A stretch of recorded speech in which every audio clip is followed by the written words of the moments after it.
Accidentally Pregnant, also published as A Miracle in Hawaii. Written by Lexi Myers. Narrated by Mia Tucker. Published by Harley Romance Publishing. Chapter 1. The hot Hawaiian breeze ruffled Samara Jenkins's hair, providing a small amount of relief from the sticky humidity at her neck. She waved her hands ineffectually over her face, trying to cool her heated cheeks. Against all the promises she'd made to herself about taking this year off work, she'd accepted this job and was now paying for it. Just think of the money. She crossed her arms over her chest and tapped her foot on the sidewalk as she waited for some assistance. The hotel's owners wanted an honest appraisal of the state of their business and a strategy to improve sales. She already had a list as long as her arm. Where was the concierge? Where was the bellboy? Where the hell was any staff member at this supposedly 5-star resort? Ridiculous. No wonder they called me. She exhaled sharply, blowing the hair out of her eyes as she looked up at the 30-story building. Aesthetically, it could use some work. Peeling paint littered the side of every surface. Cracked windows made her grimace with the safety hazard they caused, and the eaves needed some attention. But the old girl displayed great architecture and presence. So much potential. Obviously, she was going to wait all day in the sun unless she did something herself to change it, which disappointed her. The owner knew she planned to be here today. She arrived on time. There was no excuse for her not to be greeted at least by someone. She took a measured breath, trying to push down the rising tide of frustration. When her parents called to say they were at risk of losing their house between health issues and pending foreclosure, she'd been happy to help. But that meant the money she'd saved for this year was half gone, and this one job would refill her coffers. So be grateful to this client, not pissy. Her foot tapped harder and faster against the concrete, increasing the tempo as each notch of her temper stoked higher.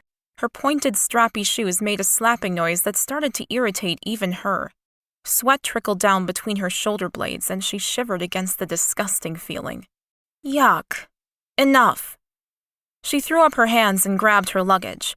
Her eyes narrowed on the entrance, and she stalked toward the double-glass doors at a determined pace.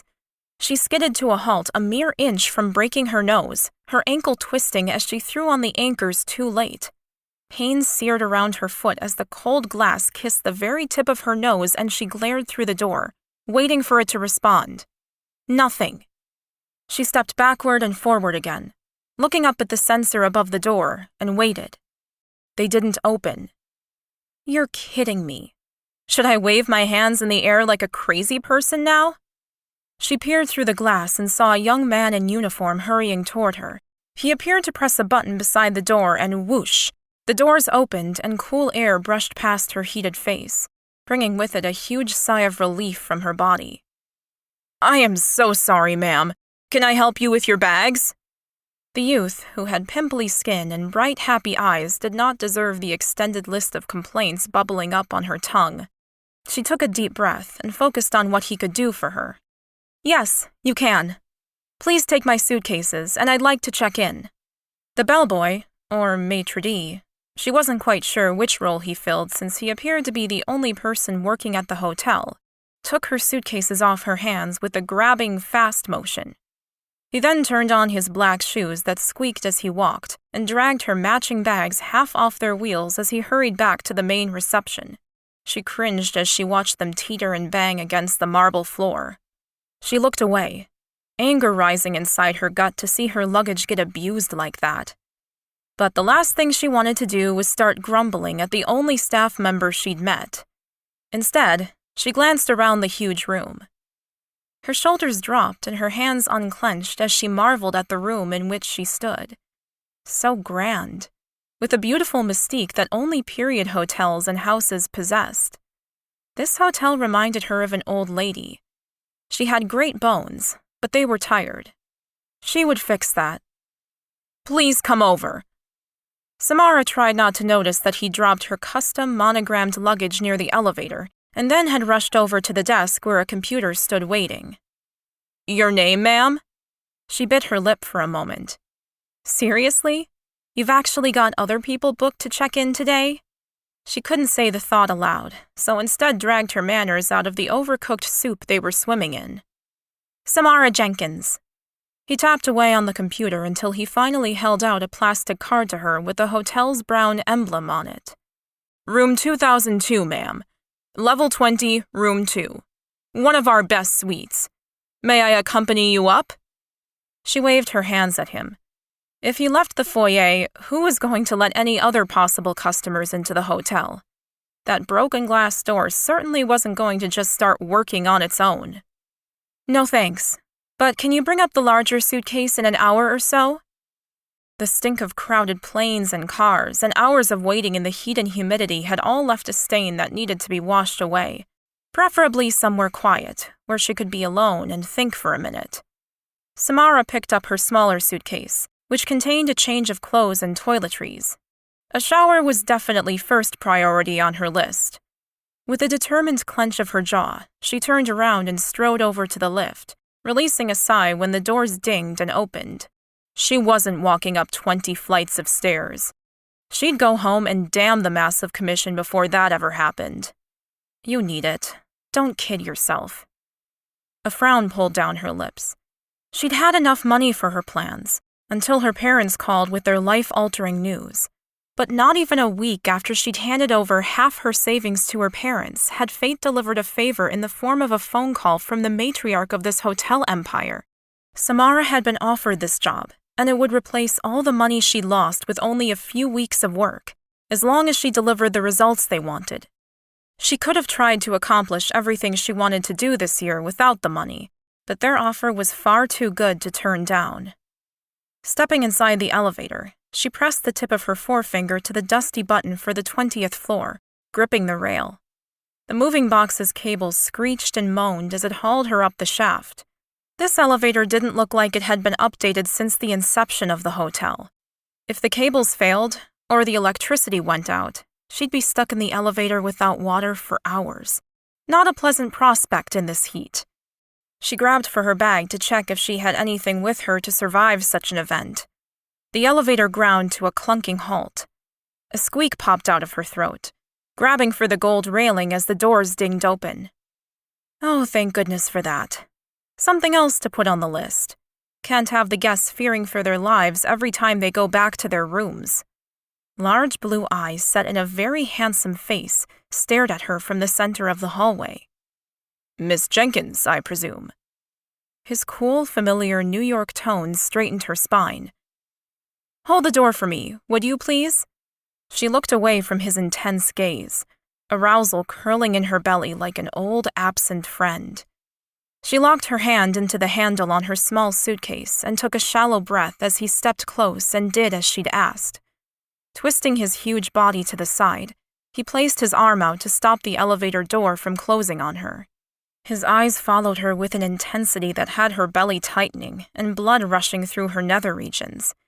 His face was cut like the smoothest stone, his strong and angular cheekbones reminding her of old Roman warriors she'd once seen paintings of. Real men. Men that forced their enemies to their knees, and often all the women around them too. Her breath locked in her throat as she moved past him, the presence of his huge body in the door making heat warm her cheeks that had nothing to do with the summer air. She wasn't short by anyone's standard, but at 5'7" she was at least 6 inches shorter than he was. She felt like a dwarf facing a giant. Who was this? He knew her name, but how? It couldn't be the owner who had hired her, although he had the air of someone with money. A lot of money. Excuse me. She stepped onto the landing and moved toward the door that had 2002 on the panel, trying very hard not to turn around and stare at the man behind her. Every cell in her body grew far too aware of him. The hair stood up on her neck. Professional. Stay professional. Why did he have to be so gorgeous? The man behind her had to be a manager of some sort. He was the only one she'd met so far who knew who she was, and he obviously had anticipated her arrival and had been waiting for her. She placed her small suitcase and handbag against her room door, her skin tingling with the awareness of being watched. Then, when she was sure she had schooled her features into something resembling calm, She turned around, her heart leaping at the sight of the man behind her. He was so gorgeous.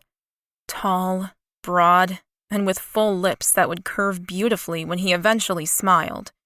Her skin tingled from just looking at him. She focused for a moment and dismissed the idea he was a manager. His suit was worth more than her wardrobe put together. And if that wasn't enough, the man in front of her had an arrogance in his posture that she'd come to see only from people born into wealth. "Yes, I'm Samara Jenkins. And you are?" She squared her shoulder and stood facing the large man on the landing. His eyes were a startling blue, like a bright summer sky. With his dark brown hair and fair skin, the combination was rare and beautiful. The saliva gathered in her mouth, making her swallow awkwardly. "Julian King. My mother was the one that hired you." Her eyes slid down his body, the breadth of his shoulders as impressive as any footballer's. His black suit appeared tailor-made, beautiful in design, and comprised of strong lines that made him look like a panther about to pounce. She shivered at the thought. "I'm sorry I didn't greet you downstairs, but I wanted you to experience the hotel as it currently is." That explained a lot, though a touch of forewarning may not have gone astray. "We have a lot to discuss. I have a list a mile long already of things that need to be altered and implemented, and I haven't even stepped inside my room yet." He chuckled, a soft, earthy sound that surprised her. "I assure you that I have everything under control. You are here as an advisor, nothing more." Ice slid onto her shoulders and she straightened her spine. That wasn't what she'd been told, but she'd gotten around difficult men before. Minding their fragile egos while doing her job was a specialty of hers. "I didn't realize that was what I had agreed to, Mr. King." His lips tilted up into a soft smile as though he agreed with her.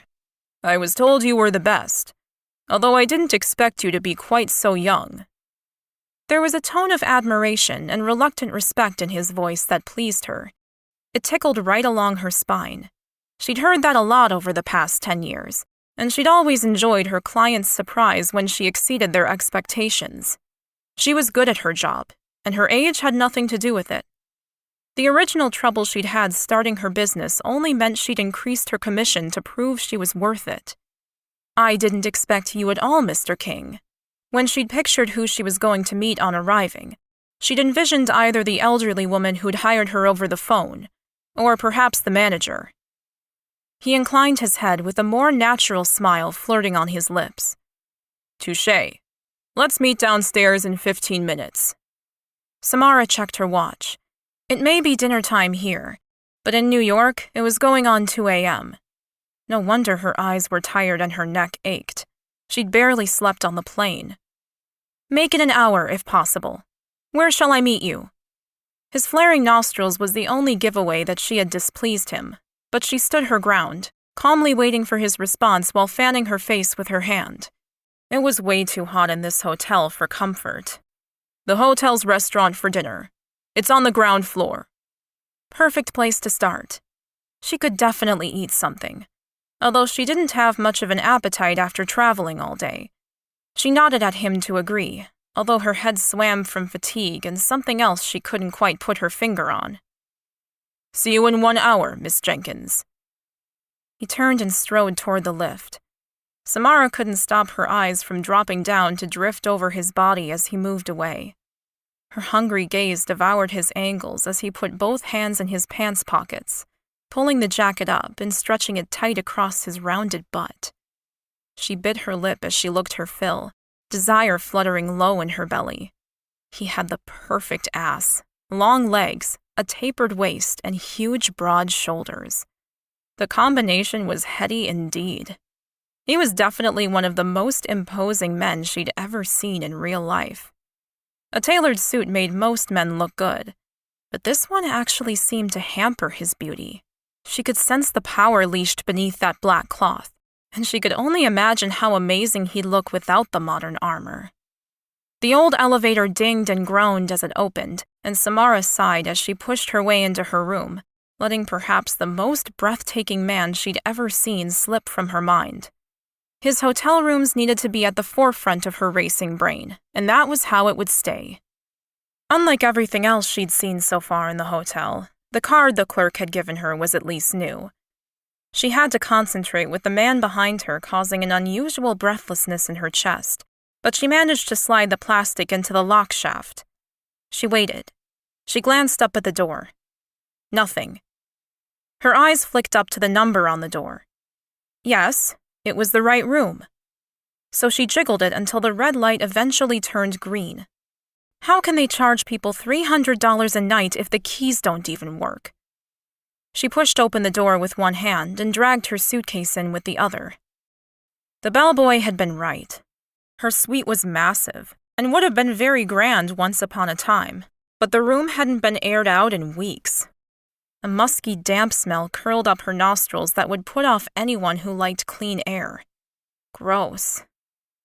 She placed her small luggage by the wardrobe and raced over to the window, pushing open the sliding glass and allowing some of the humid but fresh air into the room. Inhaling a few good lungfuls, she grabbed the courage to turn back around and inspect the rest of the room. The king-sized bed was in the right place. Small, cheap-looking nightstands framed the bed, disappointing her. The bed covers didn't suit the color of the walls, but overall it wasn't too bad decor for a 3-star hotel. She snorted and marched over to the bathroom. This would be the test. Pulling open the door, she gagged for breath as the stale smell of urine, bleach, and hot pungent air took flight inside her throat. Holy mother of! She rushed back to the window, opening every glass pane that would open. She took several slow breaths, her mind whirling with the work before her. Grassroots job this was. Cleaning staff, decoration, the whole lot. And then she'd see if the gorgeous Mr. King had what it took to get his hotel back up to the standard that it deserved. Chapter 2. She was so much more beautiful than he'd expected. It was true. Those that had raved of her characteristics often threw words around like gorgeous, stunning, and lovely into their appraisals, but he'd taken it with the mountain of salt he'd thought it deserved. He'd been wrong. And he wasn't often wrong. Surprising for sure that the woman his parents had lumbered him with for a fortnight was so lovely to look at. He didn't want help, hadn't asked for it, nor did he think he needed it. He took full responsibility for the state the hotel presented currently. He'd hired an executive manager 2 years ago to oversee the hotel's everyday running, and he'd been very, very wrong in his estimation of Costas Dean. A villain, pure and simple. When Julian's marriage ended and he'd needed time away from business, Costas stepped up. But instead of looking after his company the way Julian expected, Costas had siphoned money, hidden the complaints, and threatened senior management with job loss if they dared step out of line. They were in a lot of trouble by the time Julian came back to his senses and picked up his role again. Costas was missing, with several $1 million of their money. But he'd be found. Eventually. Julian glanced down at his watch just as the second hand ticked toward the number 12. An hour had passed since he'd seen Miss Samara Jenkins. The door to the restaurant opened and then clicked shut again. A smile tugged at Julian's lips. On time to the second. She walked toward him, her thin, plain blue cotton dress clinging to her lush curves. Where was the battle armor that he'd come to expect with businesswomen? She wore natural makeup that accentuated her pretty face, and her entire ensemble had a relaxed holiday feel about it that he hadn't expected. She wore flat shoes, her hair down, and no jewelry. Samara Jenkins had a body that would look spectacular naked and stretched across his bed. Long hair that would cover her full breasts like a silky curtain, and lips that would be perfect to kiss. He raised his eyes from the full curve of her mouth to make eye contact, and her fresh face hit him right in the gut. They'd lied about her being beautiful. Breathtaking seemed far more apt. Samara pulled out the chair and took the seat opposite him. This hotel is in dire straits. I don't think I've ever seen anything so bad before. The smile that had been playing at his lips as he'd imagined her naked converted into a tight frown. He cleared his throat and shifted in his chair. unable to simply just take her criticism. He opened his mouth to defend his hotel, then snapped it shut again. She has a point. 3 months more of the current climate, and he'd have to shut the hotel down to sit here and rot. He would never allow that to happen on his watch, and although he didn't require her help, she was here. He would be stupid indeed not to take advantage of it. "What do you suggest, Miss Jenkins?" She grinned at him with sunny warmth and picked up the menu. "That's the spirit. I like it. Can we order first?" She glanced down into her menu. Her mouth tweaked up at the corners as she read, her happy face at odds with the churning in Julian's guts. What was wrong with him? Samara lifted her head and swiveled like a bird, eyes alert and neck straight. "Where are the staff? This is the hotel's 5-star restaurant, is it not?" That twist in his belly rolled some more as his cheeks flared with heat. Each sentence she uttered reminded him of how badly he'd failed in his job of maintaining his family's holdings. How much work this hotel actually needed to get it back to the standard it had once boasted. She was the salt in a very large wound, and to make matters worse, his own mother had been the one throwing the salt. He lifted his hand and indicated to the man lolling around in the corner of the room. The youth sashayed over, his hips taking on a music of their own. "Yeah?" the waiter asked him. A little giggle burst from Samara's mouth. "Oh, we are in some serious trouble." "I'll have the steak," Julian ground out, glaring at the youth until he looked at the carpet. Samara's relaxed attitude grated on his nerves. This was serious. They were losing tens of thousands by the day, and she was giggling her way through dinner. Why the hell had his mother hired this woman? Because she's the best. They all said it. Just wait. You can't afford for any of this to go wrong. "And you, ma'am?" the waiter asked, inclining his head towards Samara. Finally, some manners. "I'll have the garlic shrimps for entree, the filet steak for main, and the chocolate soufflé for dessert." The waiter's eyes bulged a little at her order, but he pulled out his pen and pad from his pocket and wrote it all down, Julian hoped, correctly. Samara's keen eyes watched the waiter as he walked away, and then gave Julian a pointed stare as though trying to communicate without words just how bad the service was. Anger rolled in his belly like a storm cloud, his hands fisting on the white tablecloth as he maintained eye contact with her green gaze. He thought he'd be prepared for how badly the hotel would fare under the stare of a professional, but he had been grossly mistaken. Pride warred with stubborn arrogance. Maybe, just maybe, he could use her to help. He was surprised by her order, but didn't say anything. Either she was hungry after her journey, or she was testing out the skills of his cook. He was impressed either way. Bird-like salads were no way to eat, for anyone. Her lips twisted up into a grimace. "No drinks order, and he didn't ask how I wanted my steak cooked. Interesting." Julian nodded once in acceptance of her complaint. Too true. When the incompetent waiter finally left, Julian grabbed for his water, gulping down some of the cold liquid as his aching throat cried out for it. When he placed it down, some of his thirst quenched. Samara's cool green eyes continued to stare at him. "Start from the beginning, Mr. King, and tell me how this happened." Julian took a moment, and a long breath, to consider how much he should tell her. He didn't want her help, but she was here, and he would consider what she had to say. His mother was paying her to consult for them, and before all of this, that would have been enough. However, she didn't need to know everything. "All right, Miss Jenkins. As my mother would have told you over the phone, my family owns a chain of hotels all over the world. Over the past year, their management had become increasingly questionable, and his parents would never forgive him for screwing his way through Europe instead of being at home, running the company while his legacy fell apart. The worst part was that he'd bribed most of the executive managers to hide what he was doing. His treachery had reached far and wide. All the other hotels had good enough staff to survive the storm, and since we found who'd been siphoning money, The bleeding has stopped. We are rebuilding. New managers have been hired and the other hotels are thriving. This one, however, is not, despite us hiring the best local manager we could find. That is why I am here." He chewed on the inside of his cheek. "And the reason I believe my mother hired you. She was told that you have an exceptional brain for analyzing what any business needs, if you indeed have it." She didn't respond to his backhanded compliment except to bite on her lip in the most adorable way that made him want to lean in and take over with his own mouth. "Is there any particular reason why the management of your hotel became questionable?" He clenched his teeth together and inhaled through his nose.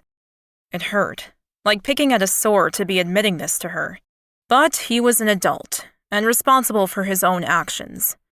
"I wasn't paying attention as I should have been. Personal reasons." She gave him a soft smile that did nothing to maintain the ice around his heart. "I won't ask you what sort of personal reasons, Mr. King. It is none of my business. But I am going to assume such problems are behind you?" "Bloody hell, yes." He nodded once, and she continued. "From what I've seen, we'll need months to get this hotel back to a standard that can be classed as 5-star, but I don't have that much time." "Yes, your personal reasons."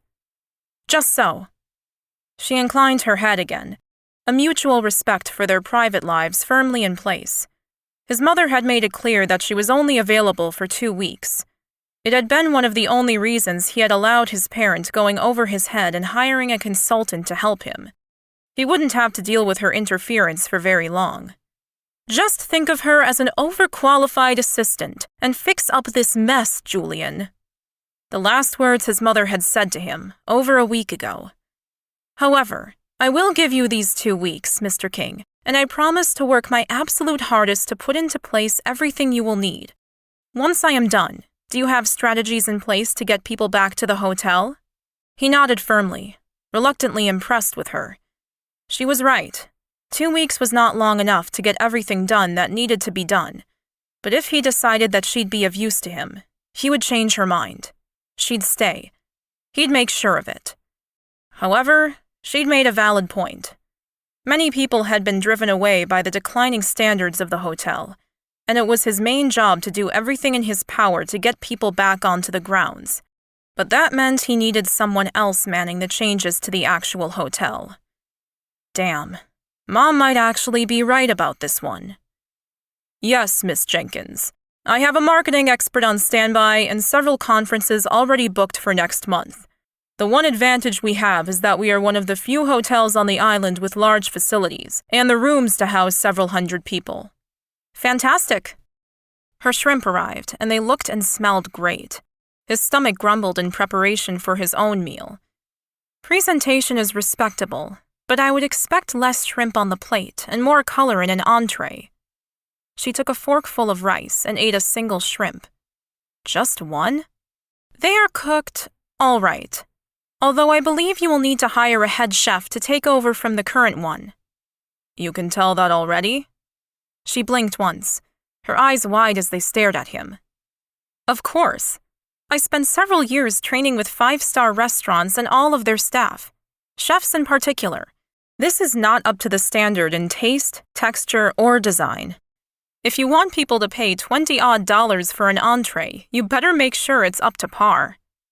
She had his curiosity well and sincerely hooked. "Why a head chef specifically?" "Because it's obvious that you have a cook posing as the head chef in your kitchen that is probably trying their best, but they don't have the training, nor the skills. A proper head chef will organize the staff, train them, and add the correct flair to each dish. You won't need much more staff in the kitchen, I don't believe, although of course I will assess that when I go in." She called the waiter over. "Thank you. May I have the main meal now, please?" Julian sat in awe watching her. The cool confidence, the girl-next-door beauty. Her brain appeared to work faster than anyone he'd ever met, and her earthiness was as refreshing as her simple clothes. "What else do you suggest?" She sat up straighter, a grin stretching across her pink-glossed lips. "Firstly, we need to get in a decorator. Tomorrow, preferably. The rooms aren't terrible, but they all need better linens, painting, and a very thorough cleaning at the very least.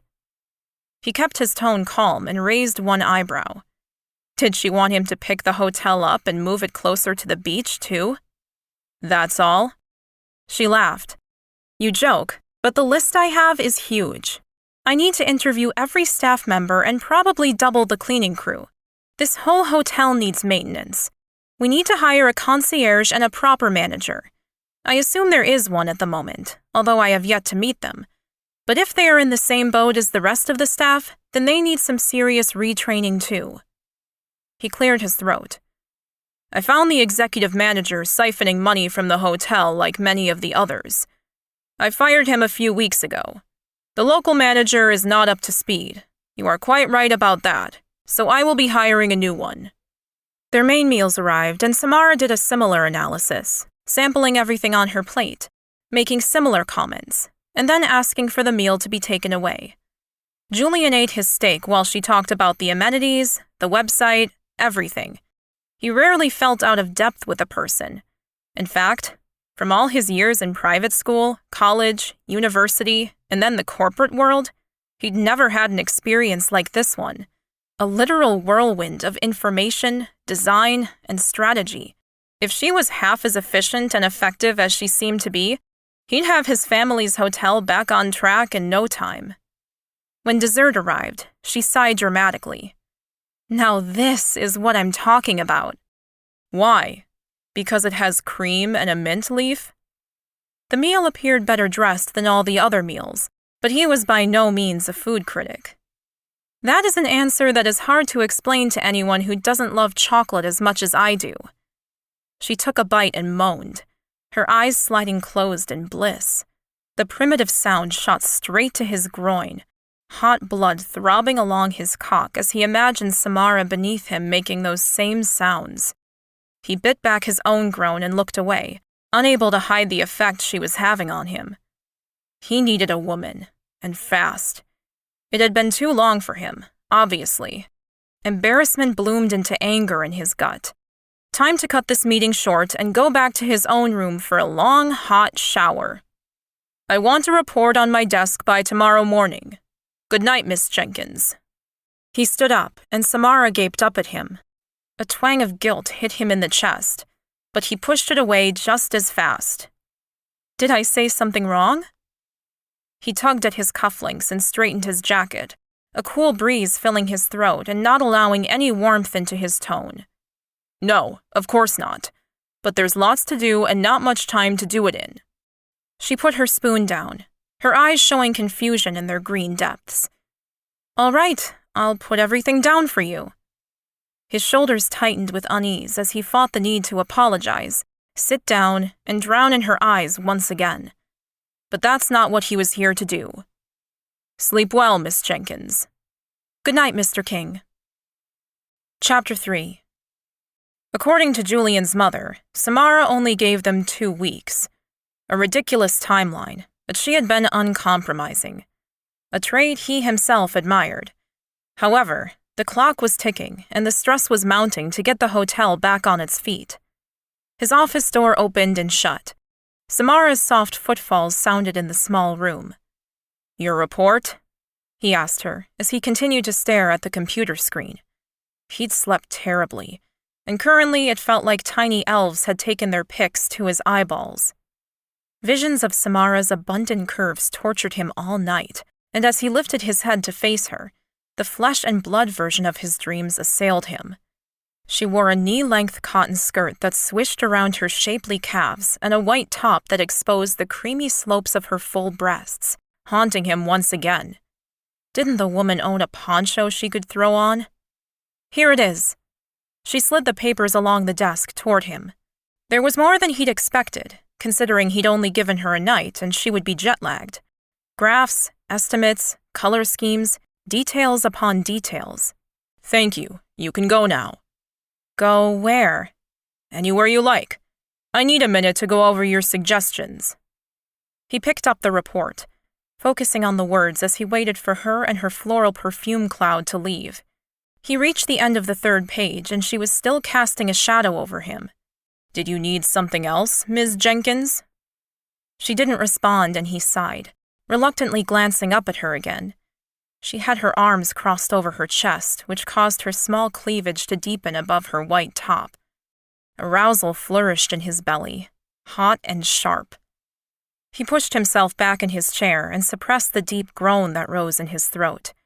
Her appeal was so different to anything else he'd experienced before.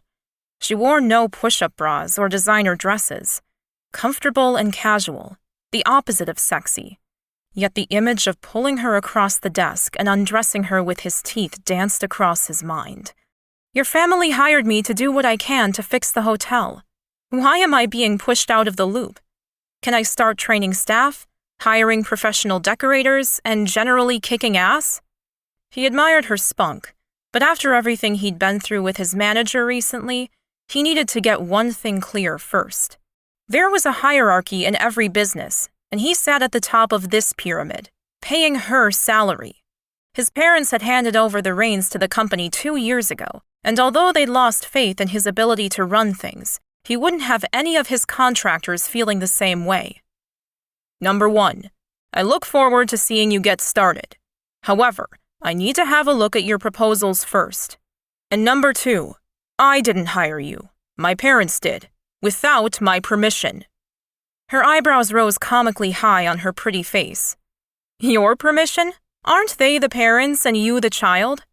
Why would they need your say to make decisions about their hotel? With deliberate slowness, he stood, leaning on the desk with both palms flat to the mahogany. His heart pumped louder in his ears, his arms trembling where he pressed them hard into the wood. He clung to his control because he knew Samara had no idea of the turmoil he was in, how his pride had been pricked when his mother hired Samara to help him, rather than allowing him to prove his worth on his own. But that didn't mean she could question him in such a way. I am the sole director of my family's hotels, my parents mere stockholders. You appear to be an excellent choice for consultant. However, I'll be calling the shots. That seems like a waste of my talents, and considering the deadlines we're under, a huge waste of time. Although he agreed with her in principle, he wasn't being hurried into any decisions by her. Pardon me? If I have to go through you every time I need to make a decision, we will never get this hotel back to the state it deserves. You will defer to me in all decisions. You have no power here, Samara. Then what do you suggest, Julian? His fingers curled into tight fists on the desk, blood pounding through his veins. He liked the way his name sounded on her lips. Give me an hour to look over what you've put together, and then we'll meet, and I'll tell you what is to be done. My parents are paying you a very large fee to be here and assist me, and I suggest you remember that. He didn't like the fact that she was here, but overnight he decided that he would use her as he did all contractors, all employees, to assist him to do his job. She was here to help, and he'd make sure she earned every penny. In the end, though, he'd reap the rewards. She nodded and left. The triumph he expected to feel was missing as she took what warmth there was in the room with her. He sat back down in his large leather director's chair and pored over the graphs and information she'd put together. By the end of his reading, he was more than impressed with the plan. However, he was the one his parents had solely blamed for the collapse of their string of hotels. It was on his shoulders to fix everything that was done. In her report, Samara had concentrated far too much on the appearance of the hotel, and he was going to cut that back. Focus on the service. That's why people came to expensive hotels in the first place. A knock sounded on the door, and she stepped into his office, clipboard and pen in hand. Are you ready for our meeting? Very ready, although I'd prefer if you wore a caftan. Yes, sit. She strode in and sat in the chair opposite him, her knees together, her spine ramrod straight and her pen poised. A lot of your recommendations have merit. He put the papers out on the desk, gratified by his red-penned circles and many crossings out. I want you to focus on retraining the staff, hiring more people, including 3 new assistant managers, and putting lots of checklists in place. When you leave, in 13 days, the staff need to have a detailed systems and operational manual. She looked down at the mess he'd made of her carefully laid out notes with a furrowed brow. You want to ignore all the decorative changes I suggested? Her tone was strained and confused. Not all of them, but we need to focus on the running of the hotel before worrying about aesthetics. She bit her lip and shuffled in her chair, the debate going on in her head obvious by the flickering in her eyes and her lips going up and down. I disagree. Tell me why. She tapped the pen against the clipboard, reminding him of a school teacher he'd once had at boarding school. She'd been young and beautiful, too, the object of his fantasies for many years. I'm sorry, but you're wrong, Julian. I can understand if you want to pull back on the number of rooms to redecorate. Perhaps focusing on a dozen suites to start with would be better. But ignoring the room updates completely is like eating organic fruit and vegetables while dressing like a homeless person. No one's going to see the good that's beneath. He struggled not to smile at her analogy. Her spark was back, and he was relieved to see it. He liked a healthy debate every day of the week over blind submission. We have a deadline of 2 weeks. I don't think what you have planned is possible in such a short space of time. She slid to the edge of her chair. I do. It wouldn't take much to get a local stylist in or hire some girls to run and buy everything I need. The rooms need a lift, paint, new sheets, and some choice decor pieces. Nothing flashy. It can be done cheaply and quickly. The light in her eyes was back, and she was grabbing the clipboard like she would squeeze the life out of it. He liked her drive and excitement, and he was starting to see what could be possible if they both worked their hearts out over the next 2 weeks. You seem very confident, Samara. I am. I've built a business on my ability to multitask and see the big picture. I appreciate the timeline that I have imposed, but I think we can accomplish it all in the time. Prettying up the hotel is the easy part. Hiring and firing staff is always the hardest. But you're up for the job? Absolutely. He regarded her as covertly as possible. She had guts, that was for sure. He was the one who had to fix this, but all directors needed an assistant, and that was how he needed to see her. She wouldn't thrive well under a tight leash, so he'd give her some rope. Hopefully she wouldn't hang herself with it. All right. I will give you a budget and a company credit card. Any large purchases or decisions you make must go through me, but for minor things, you may do as you feel is right. My parents have assured me you will help clean up this mess, and I am very interested in seeing you try. She gave him a huge grin that hit him right in the chest, a long dead place where some happiness used to flutter. He stood up to stretch it out. He'd obviously overworked at the gym. He pulled out his business card. Here's my personal cell number. I already have yours in my phone. I'll be interviewing several contractors today to do some repair work to the hotel, and the local employment agency are sending over applicants for the chef, assistant manager, and bar staff positions. Can you handle the cleaners and younger clerical staff? He cocked an eyebrow at her, and her mouth grew thin as she drew her clipboard to her chest. Of course I can. I'll get on the redecorating. Once the cleaners have thoroughly aired out the hotel, it's time to give it a proper facelift. He didn't want her enthusiasm to brighten him up.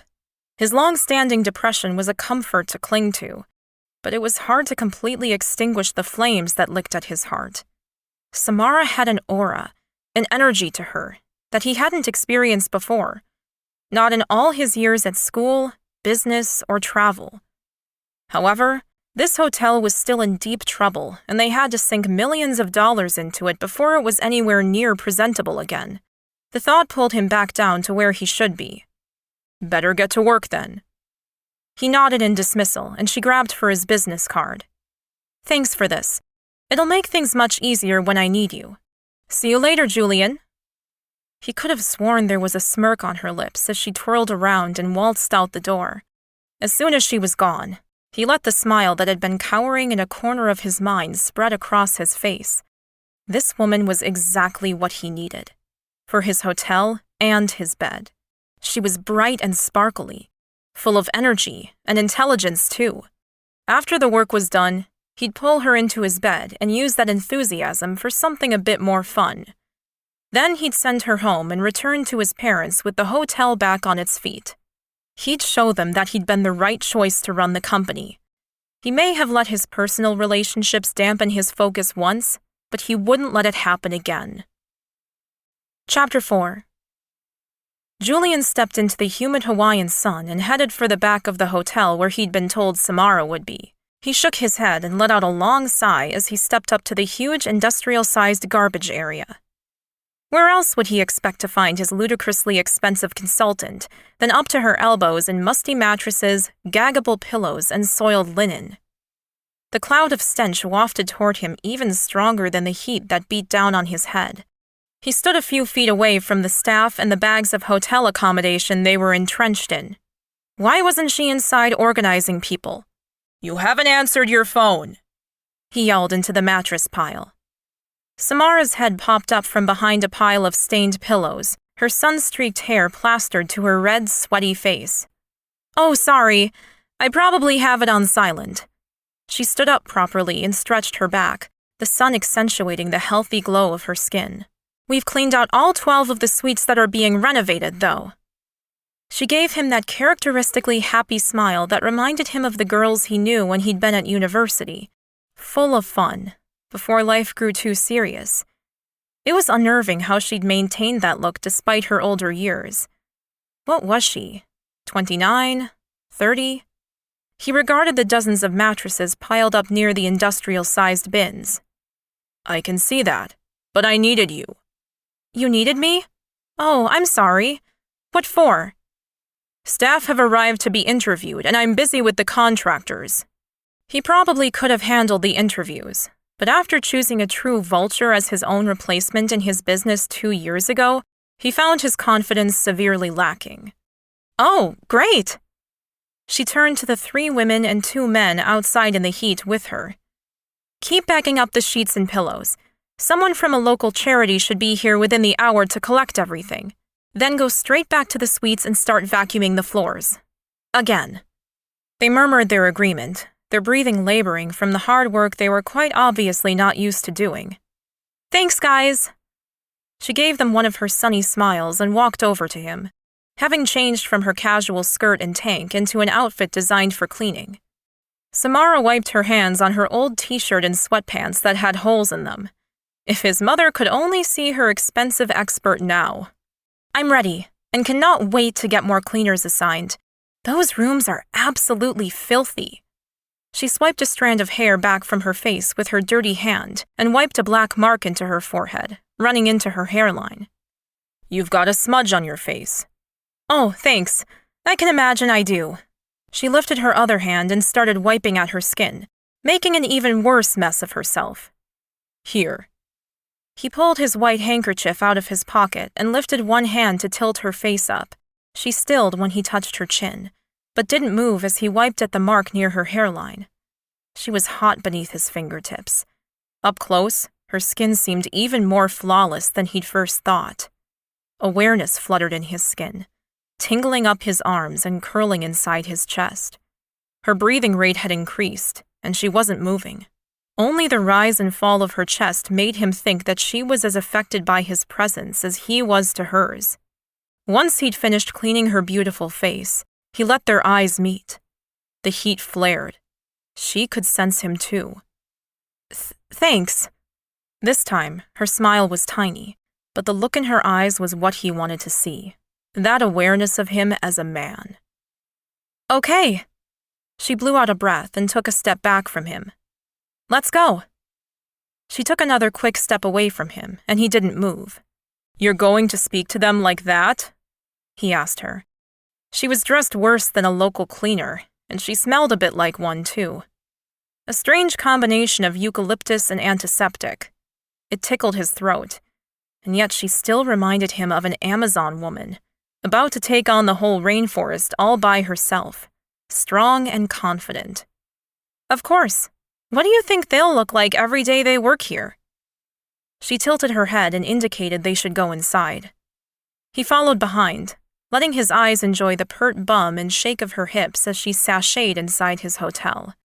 The air conditioning, which had blessedly been turned up since Samara complained to the bellboy last night, hit him in the face and he inhaled sharply. Samara didn't miss a beat, beelining for the front entrance where 20 people milled around, waiting for her. She clapped her hands and stood at the base of the long spiral staircase. Obviously, she intended to walk them through the floors she wanted cleaned. Ladies and gentlemen, this will be a group interview today. I'm going to show you the rooms we will be cleaning, renovating, and then maintaining their new standard in the years to come. I will also have 5 places for clerks and bellboys, so if anyone wants to apply for those positions, please hang around afterwards to speak to me about what that will entail. This hotel is about to undergo a massive facelift, and you will be very proud to work here. So please, follow me and I'll show you the first suite. She took off up the stairs, and the group jumped to follow. Julian stood in the foyer and watched her go, marveling at the fact that despite the holey pants and ragged shirt, Samara had the power of presence to pull them all into the tour and interview. Not one person lagged behind. He turned away, hating the fact that his mother had been right. They had a long way to go, but if she continued at this pace for the whole 2 weeks, they'd have the hotel ready sooner than planned. Chapter 5. Samara fell face first onto her king-sized bed, the weight of a dozen bed frames piled on her spine, right between her shoulder blades, prickling and cramping the muscles with painful spasms. If she'd been smart, she would have waited a few days for extra help. But no, she'd wanted to prove to Julian that she could do everything she'd proposed in her time frame. Another not-so-bright idea of hers. 2 weeks only to get this whole job done. She'd definitely let her ego talk her into that one. She moaned into the mattress. A hot shower was needed before she went to sleep, but now that she had stopped, finally, she didn't want to move. Get up, or you won't be able to do anything tomorrow. Grunting and groaning, she managed to push both hands into the mattress and get herself vertical.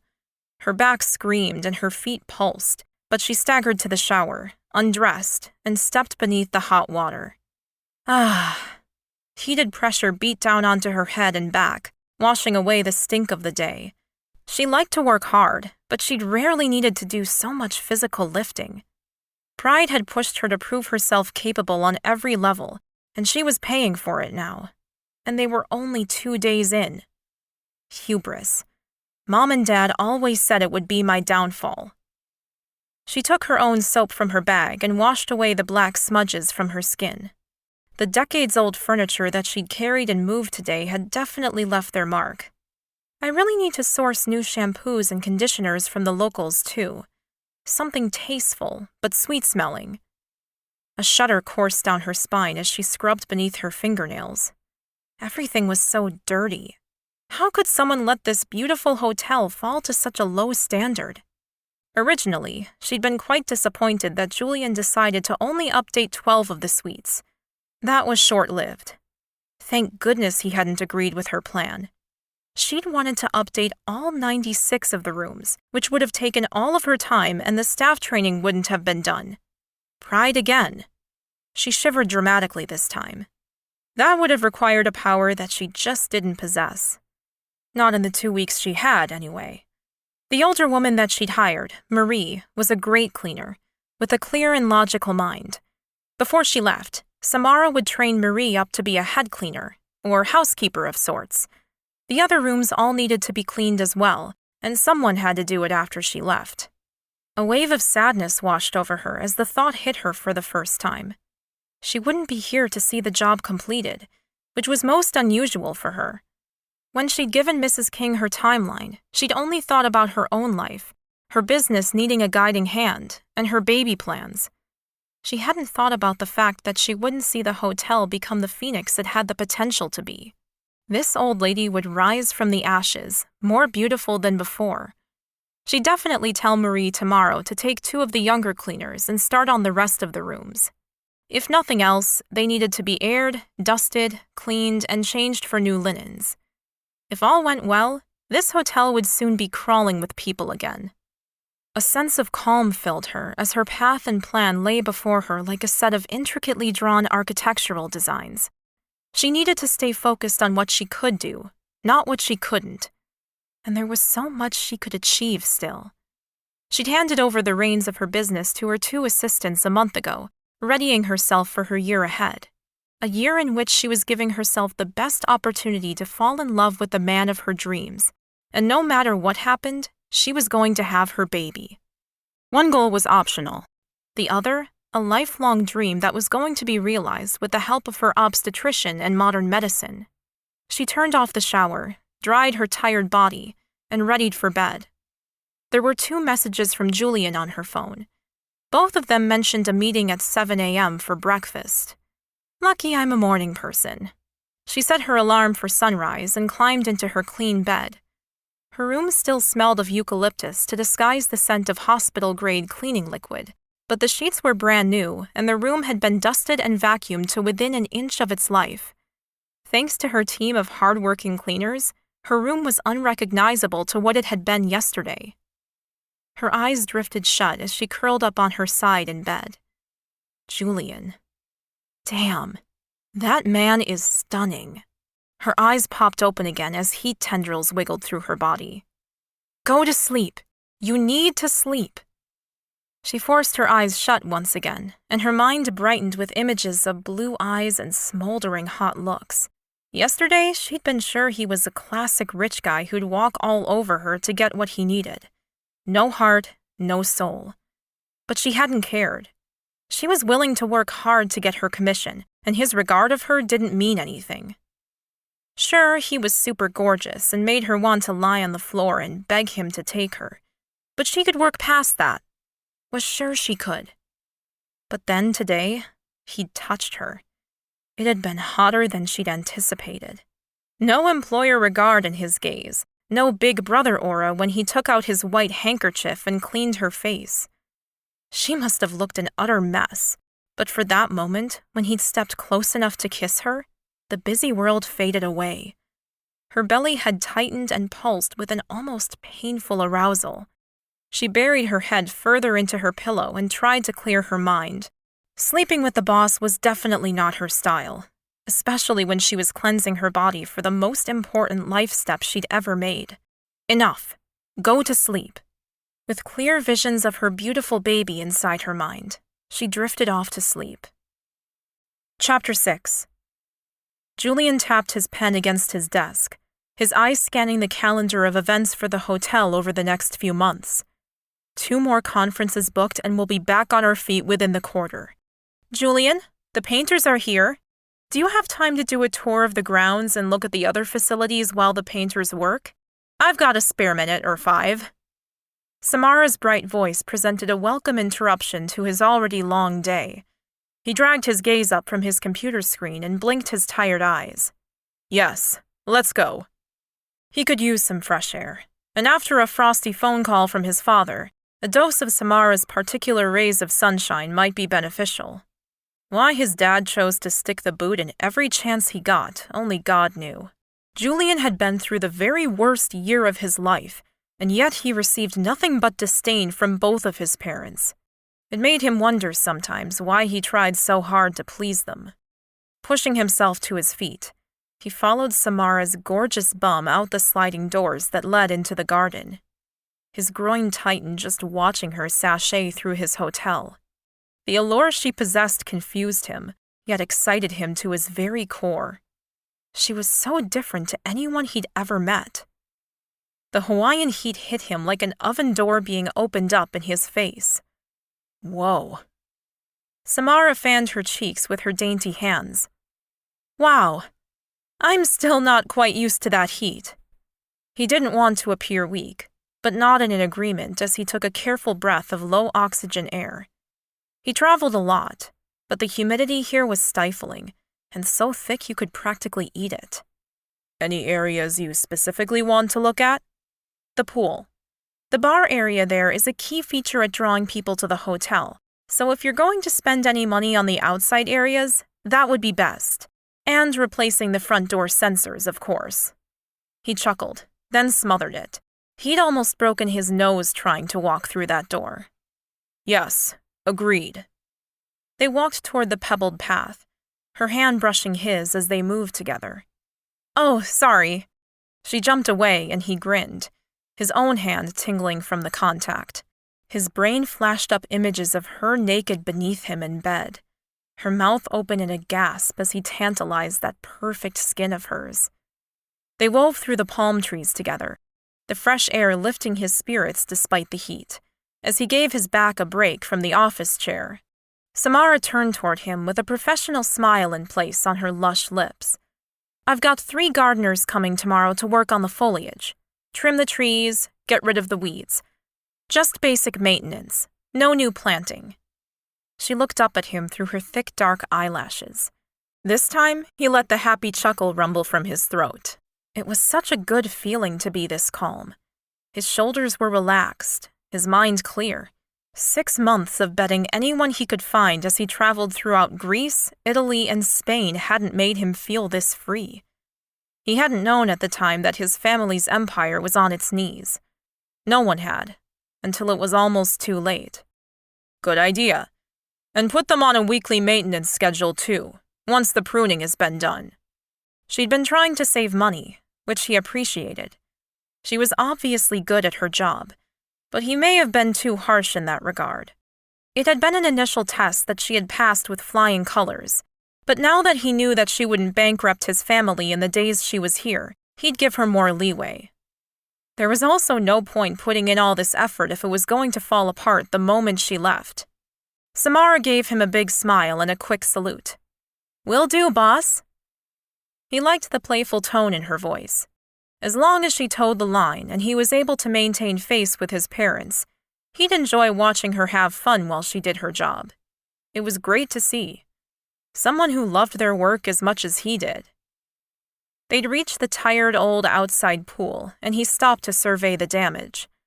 The water was at least clear, but the surrounds needed a lot of maintenance. A twist in his gut made him swallow hard. Another reminder of how bad things had become when he looked the wrong way. He still couldn't believe it happened. That the one person he'd trusted to oversee his business had snaked into their accounts, diverted funds, and left the hotels high and dry for almost a year. One of the few guests that were booked into the hotel caught his eye, and he grimaced as his chest squeezed tight and hot anger poured through him like lava down the local volcanoes. The last thing he wanted to see was some loved-up, deluded couple on their honeymoon. He remembered it too well. His own quick marriage. His hot, sexy honeymoon that had come to an end too quickly. The happiness he'd felt then now sat in his memory like a lump of coal at Christmas time. She'd turned on him so fast when she realized she wouldn't get what she wanted. Her plan had always been to get pregnant, take half his money, then walk away. He shuddered at the memory of her parting words to him. "Putting up with you isn't worth it unless I get a hotel at the end." Their subsequent divorce was swift and relatively pain-free for him, but the scars still ran too deep to deal with the disgusting public display of affection. There was a young couple ahead of them, and Samara stopped to rest under the shade of a palm tree, watching them as they canoodled by the pool. Warmth filtered through her heart, making a happy sigh escape her lips. That would be her soon, hopefully. And even if it wasn't in her immediate future, she'd soon have her own baby to love and adore. Happiness came in all forms. Her boss turned to snap at her, as he often did. "Let's move on." She suppressed the need to roll her eyes at his tone. She had to assume his bark was worse than his bite, because despite his earlier threats, he'd been quite easy to work with so far. She lifted one eyebrow at Julian in question. His cheeks were flushed pink due to the heat. Why the man still wore his business suits on days like today, she had no idea. Didn't he own a pair of shorts and a tank? Visions of his tight ass and broad shoulders made heat swim through her belly, and she was suddenly thankful for his suits. She'd maintained a professional distance so far, but she suffered a weakness for bulging biceps that may just get in the way if she got to see him up close and personal. Move on? Why? Aren't we going to talk about the pool's maintenance? What's wrong? He lifted his chin high in the air. "We'll come back later. It's occupied." He turned and she watched his shoulders stiffen, his mouth tugging down on one side. There's a story there. Because of the couple? Don't worry about them. The pool and bar area are a great asset and should be optimized. And it was. A huge, opulent open space that was perfect for couples. He began walking once again, and she glanced back at the couple. They wouldn't disturb them, surely. When she twisted back to Julian, he was halfway around the pool already. Shit. Samara took off, her leg muscles stretching tight as she sprinted after him. She didn't catch up to him until he stopped at the pool bar, staring up at the roof. "The tiles need replacing." She laughed, sweeping a hand out in a broad gesture. "Everything needs replacing. The pool needs to be drained and retiled. The sun lounges need to be replaced. The concrete needs painting. The bar needs to be knocked down and completely rebuilt." He turned and glared at her, his nostrils flaring and his jaw tight. She frowned. "What's your problem? I'm just telling you the truth." He took a long, obviously measured breath. "Tell me what you're going to do about it, then." Her first response was to snark back at him, but she focused on the question instead. This was what they were paying her to do. Julian may think he knew the answer to everything and he could do this all on his own, but she knew he was better off with her help. Though, by the look on his face, this wasn't the time to tell him that. "We need this space to be where all the loved-up couples and honeymooners will come to enjoy the sun and spend lots of money on alcohol." He grunted, and she rolled her eyes. "You have a problem with loved-up couples on holidays? Because you know they are your main market." "Of course, I know they are. That's not the point." "Did those words taste terrible, Julian? Because you look like you need a mouth freshener after that." He waited a moment and continued to glare, those bright blue eyes throwing shards of ice at her. Something about those honeymooners had obviously hit a nerve on him. She had to change the subject because she was getting nowhere. "When do the contractors start work on the outside of the hotel?" "I have people coming tomorrow." "That's great." He nodded his head, pivoted on his heel, and strode away. Far out. What was that? Part of her, the nosy part that saw him like a brilliant puzzle waiting to be solved, was desperate to find out what was going on inside his head. The other half, the rational part that knew she was a contractor and he was her client, therefore off limits, said it was none of her business. She heard him barking orders inside at the staff and flinched. That, unfortunately, she couldn't ignore. She'd spent every minute of her waking day on hiring and training the new staff. The last thing she needed was him pulling unstable threads that would cause the whole thing to unravel. Which meant she was going into his office once again to bait the bear. Taking a deep breath of hot Hawaiian humidity, she strode back into the air-conditioned hotel. She lifted her hand to wipe her damp forehead. Lucky she wasn't paying for the water bill here. She was up to 3 showers a day at the moment. The new concierge, Trey, stood by the front desk, his jaw tight and his eyes down. "Trey, you're doing a wonderful job. I'm going to have a meeting with Mr. King, so if any of the staff need me, I'll be in his office." Trey nodded and lifted his head, his mouth relaxing with her praise. "Yes, Miss Jenkins. The painters said they'd be finished by 3. Do you need anything else done today?" "The restaurant staff have to move all the furniture out to make way for the cleaning and painting in there. If you're not busy, you could help them later." Trey nodded once, the determined look on his face making her smile. He was perfect for the job. He had lots of experience in the industry. He was polite, hard-working, and team-focused. She swiveled on the newly polished marble floor and headed for Julian's office, knocking once before sweeping inside again. "Can we make a few notes about the pool area, and then I'll get out of your hair and onto the hotel's external grounds upgrade?" He grunted at her and shuffled papers around his busy desk. "Do whatever you want, Samara." If she'd been a cartoon character, her jaw would have dropped to the floor and her tongue would have rolled out 3 feet. "Why, thank you. I wasn't sure if you would trust me like that." Steely blue flashed as his eyes met hers. Liquid heat poured through her veins. God, he was breathtaking when he was mad. Why did she want to walk around his desk and wrap her arms around his neck and kiss all of his troubles away? "Samara, you're great at your job. Hardworking, personable, and can command a room while wearing cleaning rags.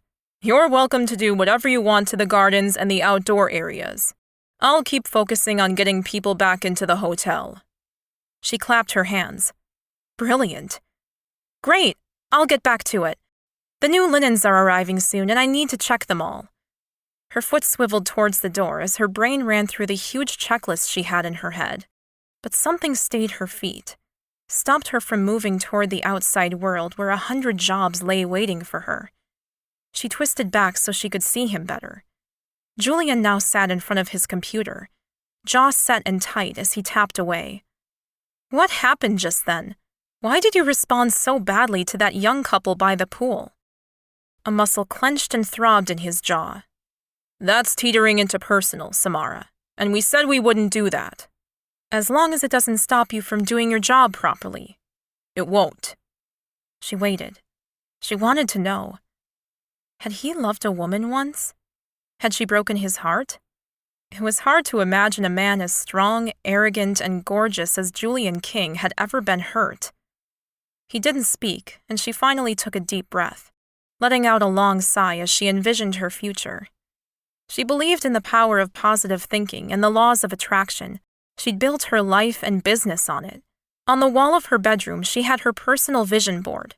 In her 2-bedroom East End apartment that she'd paid for with profits from the company she'd built from nothing. Her focus had shifted, and she was now calling on the universe for her ideal man, her optimal health, and, of course, a healthy baby. She let her heart have its way when she spoke, irrespective of what would follow. I wish I was in love like that couple were. I think it's a beautiful thing. The disgusted noise that came from Julian surprised her, and he threw her one line she'd never forget. Love's a fantasy.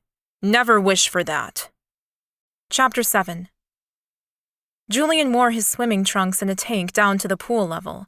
It was time to work out some of the tension from another restless night, and the gym was first on his list, a swim after to cool down. As he stepped out into the foyer, he glanced around the room, expecting to see Samara buzzing around. When he didn't see her, he moved over to the front desk. Do you know where Miss Jenkins is? He asked one of the new clerks with pimples on his chin and a modern haircut that hung to his shoulders. The boy looked far too young to be working at the hotel, but Samara assured him that the kid was a genius at computers. Not only was he updating the software, he was redesigning the website too. Yes, sir. She's in the gym. Perfect.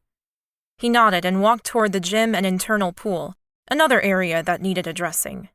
He opened the door and froze with his hands still plastered to the glass. The room was unrecognizable from when he'd used it only yesterday. The mirrored walls shone brightly, not a smudge in sight on their huge reflective surfaces. He'd barely been able to see himself in them yesterday. The weights were stacked, the equipment cleverly arranged for ease of use. It looked twice as big and far more impressive. Another job well done. He twisted around and couldn't see her anywhere in the gym. Samara? I'm in the pool. Images of white bikinis and her gorgeous round bum flashed through his mind, and he shook his head, dispelling the pictures. It had been a month since his last woman, which was obviously far too long. His need for Samara was growing with each day he worked alongside her. He cleared his throat and moved into the heated pool area. It was like stepping into a warm, dark cave. The lights were dim, the walls a natural dark stone. He searched around the room and finally found her, standing on the first step in the pool, her hourglass figure clad in a simple black one-piece that did nothing to hide the incredible curves she possessed. His mouth ran dry and his blood pulsed south as his desire grew with each passing second. He couldn't remember a time when he'd had such an immediate, intense attraction to a woman. For the past year, he'd gone through women like an alcoholic goes through wine. He hadn't been too picky, as long as they offered the affection and moment's pleasure he'd needed since his wife's betrayal and abandonment. Samara was something different completely. His hands ached to hold the curves of her body. His lips parted in anticipation of finally tasting her mouth. Perhaps it was because he hadn't had her yet. He called out to her. What are you doing in here? She stepped out of the pool and wrapped the hotel's white towel around her hips. When she walked over to him, her full breasts bounced softly with each step she took. I'm trying out the facilities. It's important to see the hotel from a guest's perspective. So I rearranged the gym to make it easier to use, had the staff clean it from top to bottom, and I'm now assessing the pool. The water temperature is a bit hot from what I can tell, but I haven't been in yet. The lighting could be better, but they're easy fixes. She cocked her head to the side and twirled her ponytail with her fingers. What's happening with you? His tank clung to the sweat on his chest, and his heart began to pound a heavier rhythm in his chest. I'm taking a break, and thought a swim might be good. Mind if I join you in the assessment? He reached over his head and grabbed the white tank, pulling it off quickly. Samara's eyes dropped to his chest, her mouth open. Julian puffed out his chest and threw his towel onto a nearby bench as he shuffled out of his trainers. I suppose not. Great. I have a few questions about the painting, too. Ah, Samara stammered, her eyes dropping down his body, and then away, her discomfort obvious in the glow of her cheeks. He knew she was as attracted to him as he was to her. All the awareness and signs so far indicated it, but she hadn't made a move, and he wanted to know why. He'd accepted her help and guidance in the rebuilding of his hotel, and now that he knew they had to spend what was left of the 2 weeks together, why not make it more of a pleasurable working environment? Let's go. He reached out for her hand, enjoying the heat and sensations moving up his arm in reaction to her touch. The darkness of the room worked perfectly, hot and intimate. Samara was the perfect size for him, he realized as she moved close. She came up to his chin, and he would be able to tuck her into his lap and keep her beneath him all night. A growl rumbled from his throat at the thought, and she pulled away, stepping down into the water again with hasty movements. You okay? He nodded as most of her body disappeared beneath the water. He surveyed the pool, which looked like it had been rendered with sand. He gestured to the water as he took one step into the pool, which had 5 descending steps at the shallow end. Bath temperature heat swirled around his calves. What's with the sand? And you're right, it is too hot.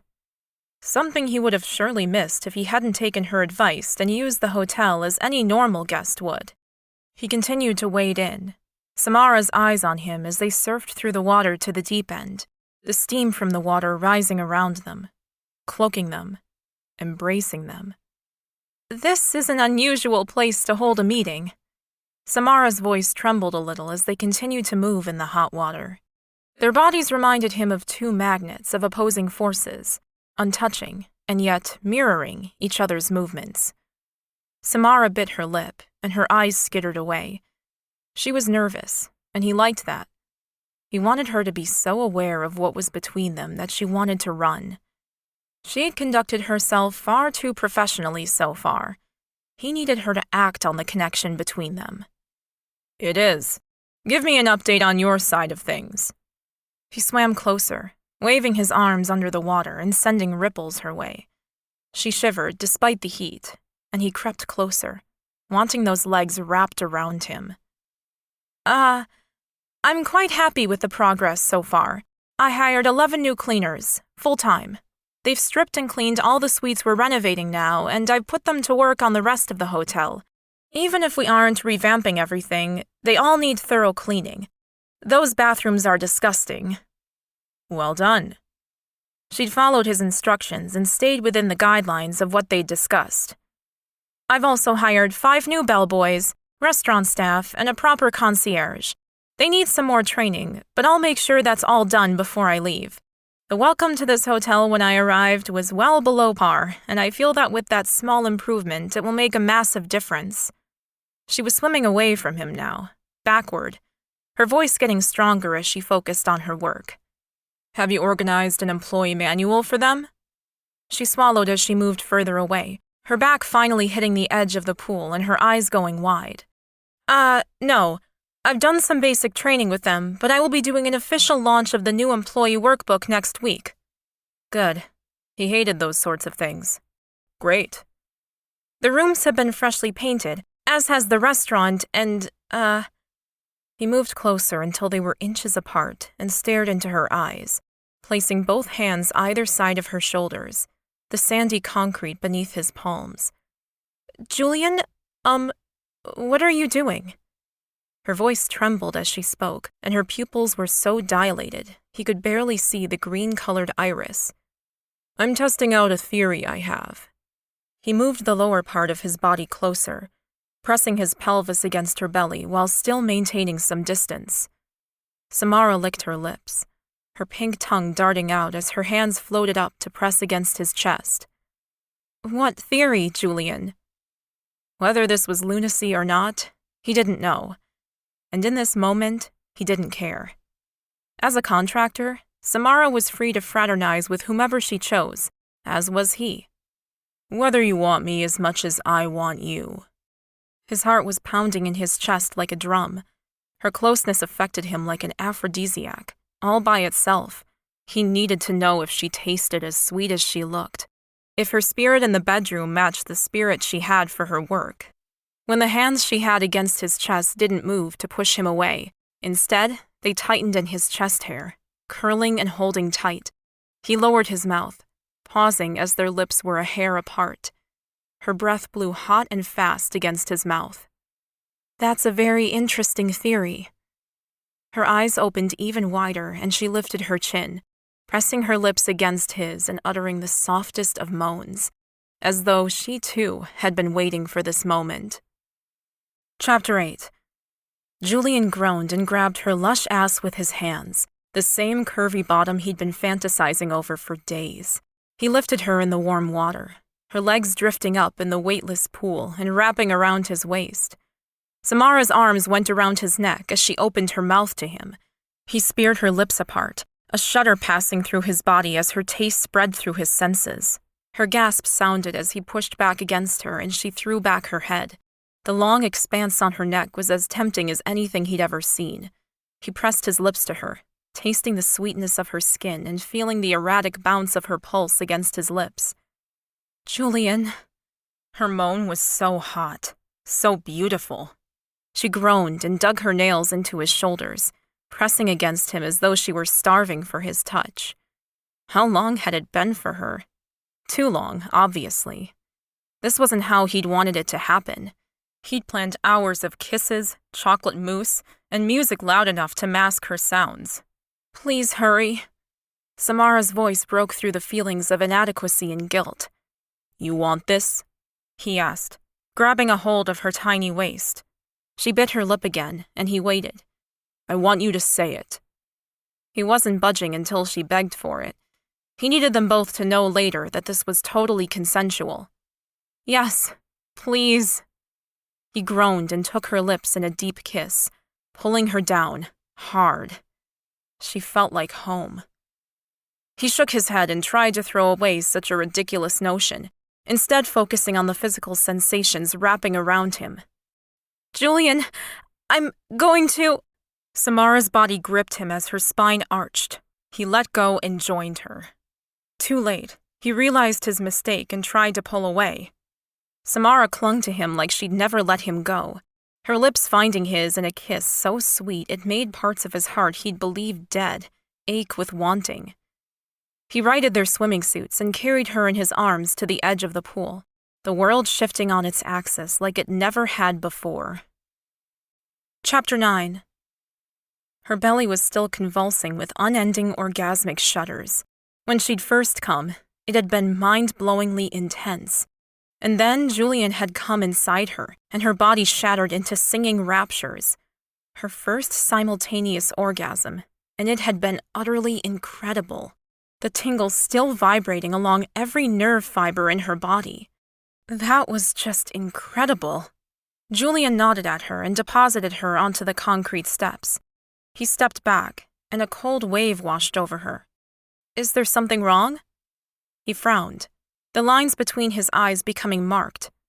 "I didn't use any protection." She shrugged the worry away. "I've been on the pill since I was 16. I have severe endometriosis, and it's the only thing that keeps the pain manageable." His shoulders seemed to drop about a foot. "Oh, good. But either way, we should be more careful next time." "Next time?" Her heart lifted, as did his lips. "I don't see why we can't enjoy the time we have together, working during the day and—" Working out our stress through the night? He grinned now, the expression taking years off his somber face. Sounds like a plan to me. She wrapped her arms around her body, chilled despite the heat of the water. I think I need to get out and get dry. A warm bed and a nap was actually what she wanted. That orgasm had totally wiped her energy. Let's get out then. He led her from the water, directing her towards the showers she'd been in when he'd arrived. He turned the hot water on, then pulled her under the spray with him. The touch of his skin on hers was heaven, and she shivered. You're cold. Stay here while I get dry. He stripped off his underwear quickly and grabbed a nearby towel. Samara gaped at his naked body. He wasn't just muscled and well-proportioned. His ass was so rounded and strong it could have been carved out of marble. Her eyes strayed to his privates, a blush flooding her face as she realized that part of him had just been deep inside of her. Once a strong pillar to penetrate her, it now lay relaxed and harmless. Julian was soon dressed again in his suit pants and shirt, a civilized outfit for a not-so-civilized man. Wow, what incredible passion they'd shared. She'd never experienced anything like it. Even with men she dated for years and shared intimacy with over and over again, had never reached the level of connection she'd felt with Julian. And it had only been their first time. She couldn't imagine how she'd feel in another week or two. Here you go. Julian brought over a fluffy, dry towel for her, and she struggled to pull herself back into work mode. I don't want to go back to work now. You've made me all blissy and sleepy. She smiled up at him as she dried her body and pulled her dress back on over her swimsuit. She'd have to go get changed. Julian glanced at his watch. Well, it is 5 o'clock. You could probably fit in a sleep before dinner with me at 7. She'd worked her butt off all day, and if the night held what she thought it would, she needed a rest. Don't go giving me an easy go now, Julian. She wobbled sideways, giggling at her own silliness. He gripped her elbow and helped her move toward the door. Honestly, Samara, you've worked like a Trojan since you got here. Have a break. And if it makes you feel any better, dinner can be a work meeting, and you can redecorate the restaurant while we're there, if you like. She stared up into his blue eyes, the strange vulnerability she saw there making her heart skip a beat. She opened her mouth to ask him if he was okay, then shut it again. If he was feeling half the euphoria she was, he could be as odd as he liked. All right, I'll go have a quick rest and get changed for dinner. Meet you back in the restaurant at 7, okay? He nodded and stepped away from her as they moved back into the foyer. Her legs wobbled as she walked away from him. She reached out, blindly pressing the elevator button and humming to herself. She'd never been stupid enough to do this before. Sleep with her boss, a colleague, no one close to her professional life. She'd worked alone for so long and had been so strict with who she dated. Never before had she stepped over such a big line. The elevator dinged open, and she noted with relief that the carriage arrived with no grinding or squeaking. The mechanic they'd brought out yesterday did a great job servicing the old girl. Her wobbly legs managed to get her onto the elevator, and she twisted around, clinging to the gold handrail for help. Her eyes clashed with sky blue moments before the doors dinged shut. A smile sung in her heart. A giggle of laughter caught in her throat. She should feel guilty, stupid, something. But there was nothing she could conjure up that would compete with the feelings of satisfaction humming through her veins. She was a contractor. He was on the board of directors who had hired her to complete a job. Their relationship wouldn't affect how hard she worked. Quite the opposite. Julian was right. There was absolutely no reason they couldn't enjoy each other for the time they had together. Chapter 10. 2 hours later, she was rushing to get dressed after oversleeping. She had passed out the moment her head hit her pillow, and she'd barely surfaced to the alarm she'd luckily remembered to put on. She brushed out her mane of thick hair and tied it up in a quick bun. Lateness was a pet hate of hers. Some perfume and moisturizer barely managed to dry before she threw on the only semi-formal dress she'd brought with her. A red, clingy, knee-length outfit that dipped low in the front to reveal her abundant cleavage. perfect for the start to, hopefully, a great night. 5 minutes later, she was walking back into the same restaurant that sat empty only days before. Tonight, there were 5 new staff members and a maitre d' to take her to her table. She gave Fabrizio a huge smile as she drew closer. He was one of several staff members she'd hired and trained in the past few days. "Good evening, Miss Jenkins. This way." He lifted his chin in a posh way that made her laugh and showed her to a table at the back of the restaurant where Julian sat with a glass of red wine, waiting for her. Fabrizio pulled out her chair for her, and she sat. "Well done, Fabrizio." He bowed for her. "Can I get you a drink, madam?" "Water, please." He walked away, and she turned to her date. "I'm so sorry I'm late. I overslept." "Great orgasms will do that to you." "Shh." She looked around to make sure no one had heard him while flames licked at her neck and face. "Does that mean that yours wasn't any good? Because you don't look like you've had a nap." When he didn't answer straight away, her belly dropped. Was that the problem? The sex that had been so amazing for her had not been so for him?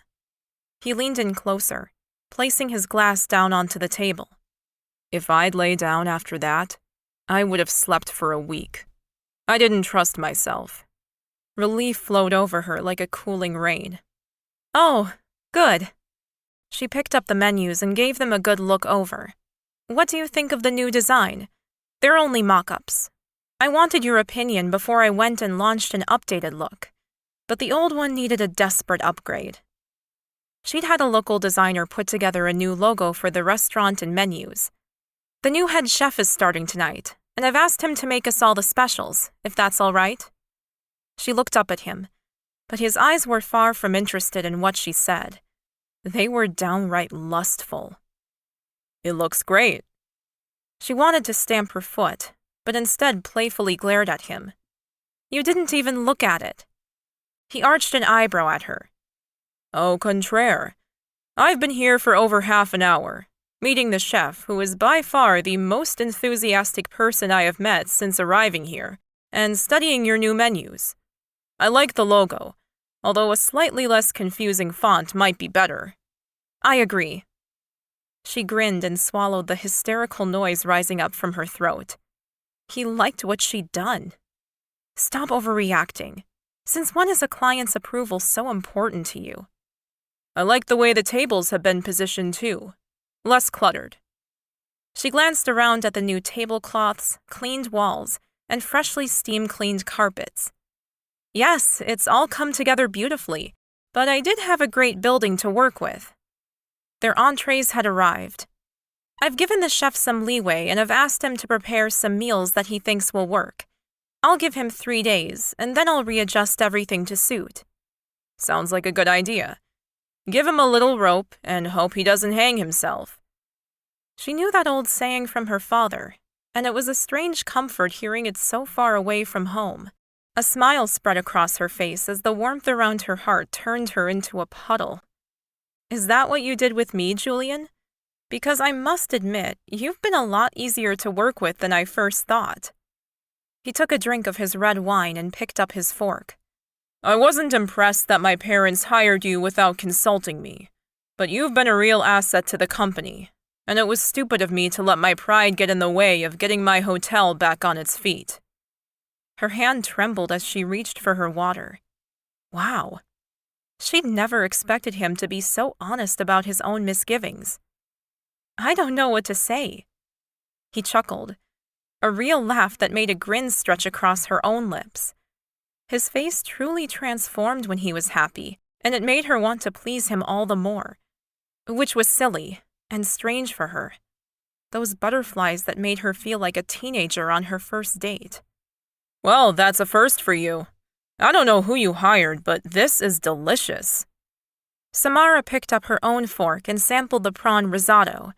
The perfect balance of cream, salt, and parmesan spread across her tongue. The texture? Also divine. I agree. I poached him from a restaurant on the other side of the island. One of the cleaners had said that the chef wanted work closer to home, so I made a few phone calls, and we have a head chef worthy of the title." They finished their entrees and the mains were served, another beautiful combination of flavors and textures. Well, I can't find fault with his skill or his choice of meals yet. Julian was eating his steak so fast he looked like he barely had time to breathe. But after a final forkful of greens and scalloped potatoes, he moaned and dropped his knife and fork. I think I worked up a bit of an appetite today.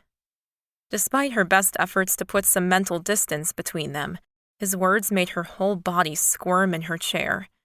Their afternoon had her achy, hungry for more of the passion she'd found in Julian's arms. You must have. The plates were taken away, and Samara poured some water for her suddenly dry mouth. I have a proposition for you, Julian said, his words laced with a honeyed tone that made her belly twist and tighten. She pressed her thighs together and crossed her legs to dull the ache that throbbed at her center. She took another sip of her water, savoring the anticipation building in her body. It sounds like it's going to be an improper proposition. He chuckled again, but this time his eyes grew darker. It may be. We have 9 days left until you fly back to New York.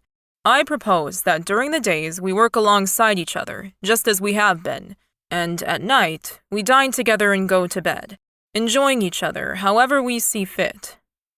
Their desserts arrived, and Samara picked up her fork, slicing a thick forkful of baked cheesecake and scooping it through the blueberry mousse on the side. A work holiday fling, so to speak. Her traitorous body jumped at the idea, but her chest tightened. Flings were not her style, and Julian was far too exceptional a man for her fragile heart to get close to. Yes, precisely. I don't do long-term relationships, Samara. I should warn you now.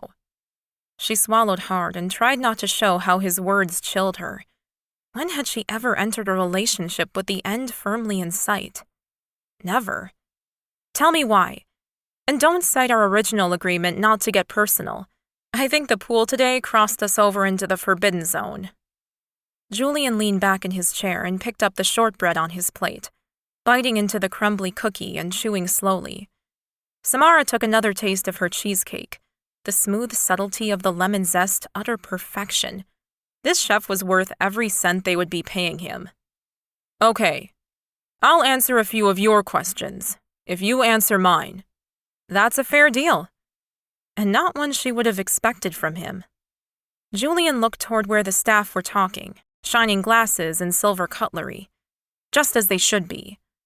When he glanced back, the teasing in his gaze was gone, replaced by a bleakness that rippled out onto his handsome face. I don't enter into long-term relationships anymore, because I have just survived a short marriage and divorce. Her breath exhaled in a painful gush. That was not what she'd been expecting. A player that didn't want to be tied down? Sure. But not someone who'd loved and lost. Her eyes shifted as though seeing him differently. Oh, that must have been painful. He nodded tightly, once. The whole bloody thing was painful. My wife, he practically spat the word out, played the dutiful role right up until the day we said I do. Then she turned into an absolute hellcat. I couldn't wait to get out of there. Every fiber in Samara's body wanted to tell him that not all women were like that those few bitches were the extreme minority. She couldn't deny that they did exist. She'd worked for several. But she kept her mouth shut. There was only one way to prove to a man who'd been bitten that not all women were the same, and that was lots of time and love. 2 things she didn't have to give him. Okay, thanks for being honest. Now you ask your question, Julian. His face calmed. Tell me why you only allowed my company to hire you for a fortnight. We would have paid for you to stay for 3 months. More. She shrugged. The answer is simple, really. I'd planned to have this whole year off and had saved the money to do so. But my parents rang up a few weeks ago to say the bank was foreclosing on their house and they needed money. I gave them what they needed, but it left me short for my goals for this year. So I'm here, filling up the bank balance again. He blinked. I'm sorry to hear that, but it doesn't answer the real question. Why only 2 weeks? If you need money, why not work more? Stay longer." She shook her head hard. She hadn't worked herself to death for the past decade to worry about money now. "I have money. I own my 2-bedroom apartment and still have my business. I just didn't want to struggle if things didn't go to plan, and your mother's phone call felt like the hand of fate handing me a boon. But when it comes down to it, I need to take this year off for my health." He swallowed strangely, a downward edge pulling at his lips. "Are you unwell?" "Oh no, it's nothing serious. Look, I don't want to give you too many details, but I've worked hard for a long time. I've sacrificed family time, friendships, and my health to a certain degree to get ahead. But my priorities have shifted, and my endometriosis has given me a timeline I'm finally listening to." "You're still being very vague." She huffed out a laugh, her vision board swimming into view in her mind. Time to be completely honest. And although she knew that he was about to freak out and possibly run away, she owed him the truth. He'd given it to her. "Julian, do you really want to know about my plans for babies, marriage, and my very unhealthy uterus?" He shuddered, literally shuddered, like a leaf in a strong breeze. She laughed at him. Curiosity killed the cat. "See? Told you." His spine had straightened until he was sitting up like a soldier. "You're right. I don't want to know." She licked the metal prongs of the dessert fork. "Good. So let's just enjoy the next 9 days, and then we can go our own separate ways." And before she'd consciously made up her mind, she was hearing herself agree to his proposal. She may not be the type to sleep around, but if this was the last chance she had to feel a man's arms around her before she began the long and painful process of IVF, then she would enjoy it. "Sounds good to me." He grinned at her and her belly flipped, tugging at her in that special way. They finished their 3-course meal and stood up. "I think that chef is hired for good now, don't you?" Julian nodded. "Yes, definitely. You did well there. Shall we?" He tilted his head, and she assumed he meant to go back to their room. She'd love to, of course, but a bit of waiting never hurt anyone. "Yes, but can we go for a little walk first? I am so full from dinner." She watched him carefully, and if he was disappointed by her request, he didn't reveal it. "Of course, that's a great idea. Around the pool again, or—" She had a better idea. "I'd love to walk over to the beach. I haven't set a toe on Waikiki since I arrived."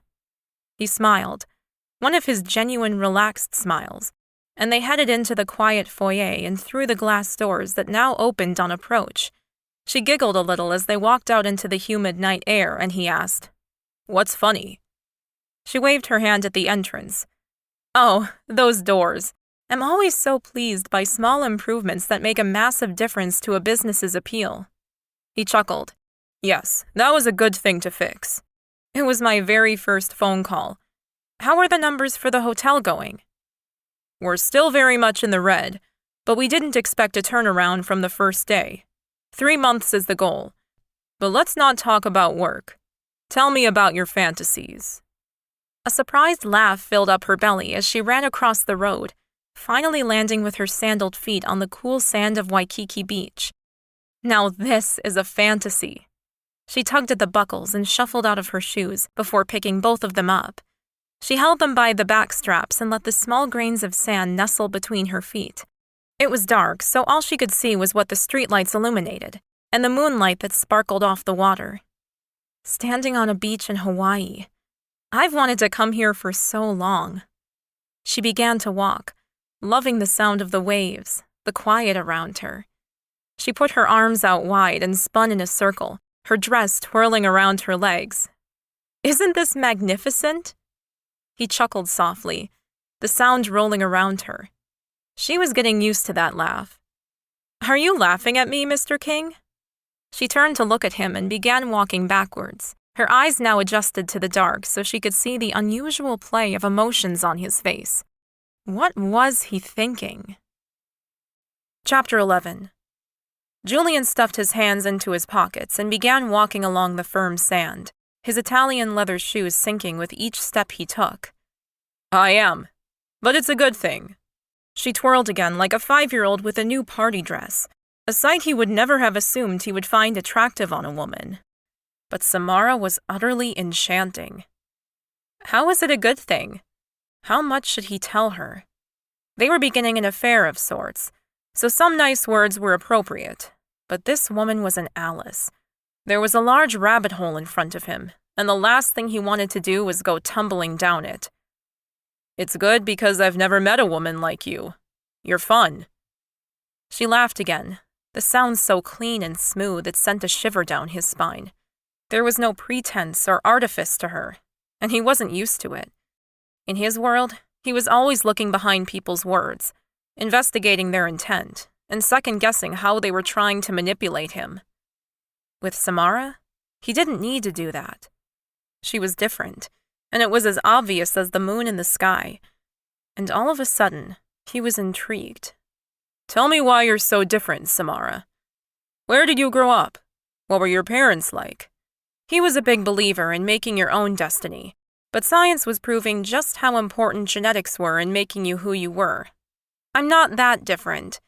I suppose I'm a little happier, or more positive than most of the people I know, but that's just me. And my mom. She's a beautiful person, but not very thrifty with money, it seems."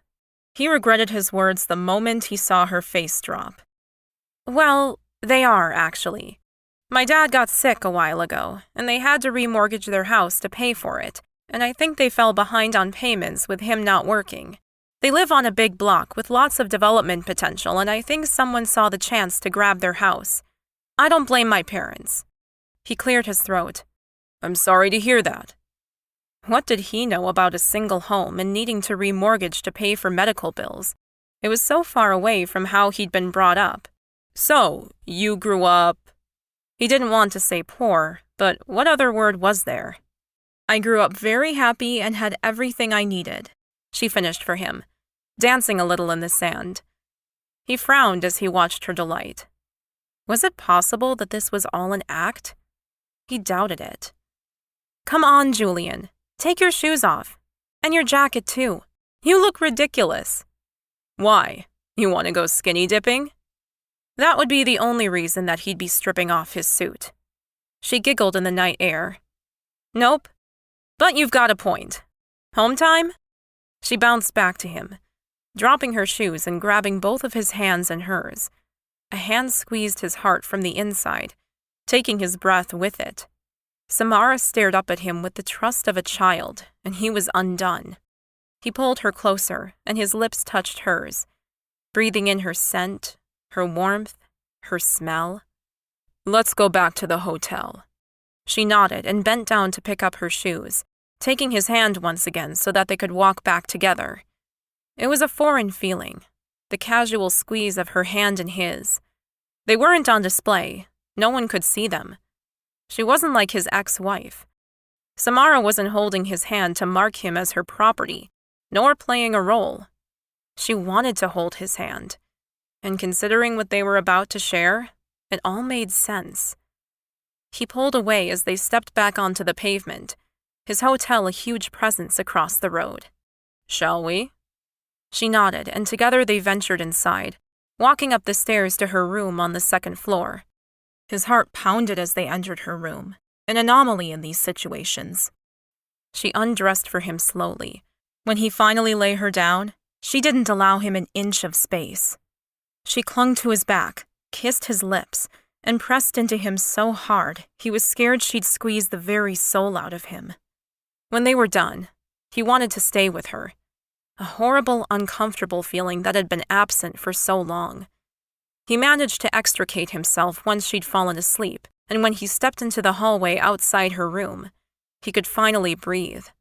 It was too soon for him, but he knew that if he was in a position to love someone again, then Samara, despite how different she was, would be the perfect candidate. It was a sad thought as he lay in bed. Right person, wrong timing. His dreams tortured him all through the night. Chapter 12.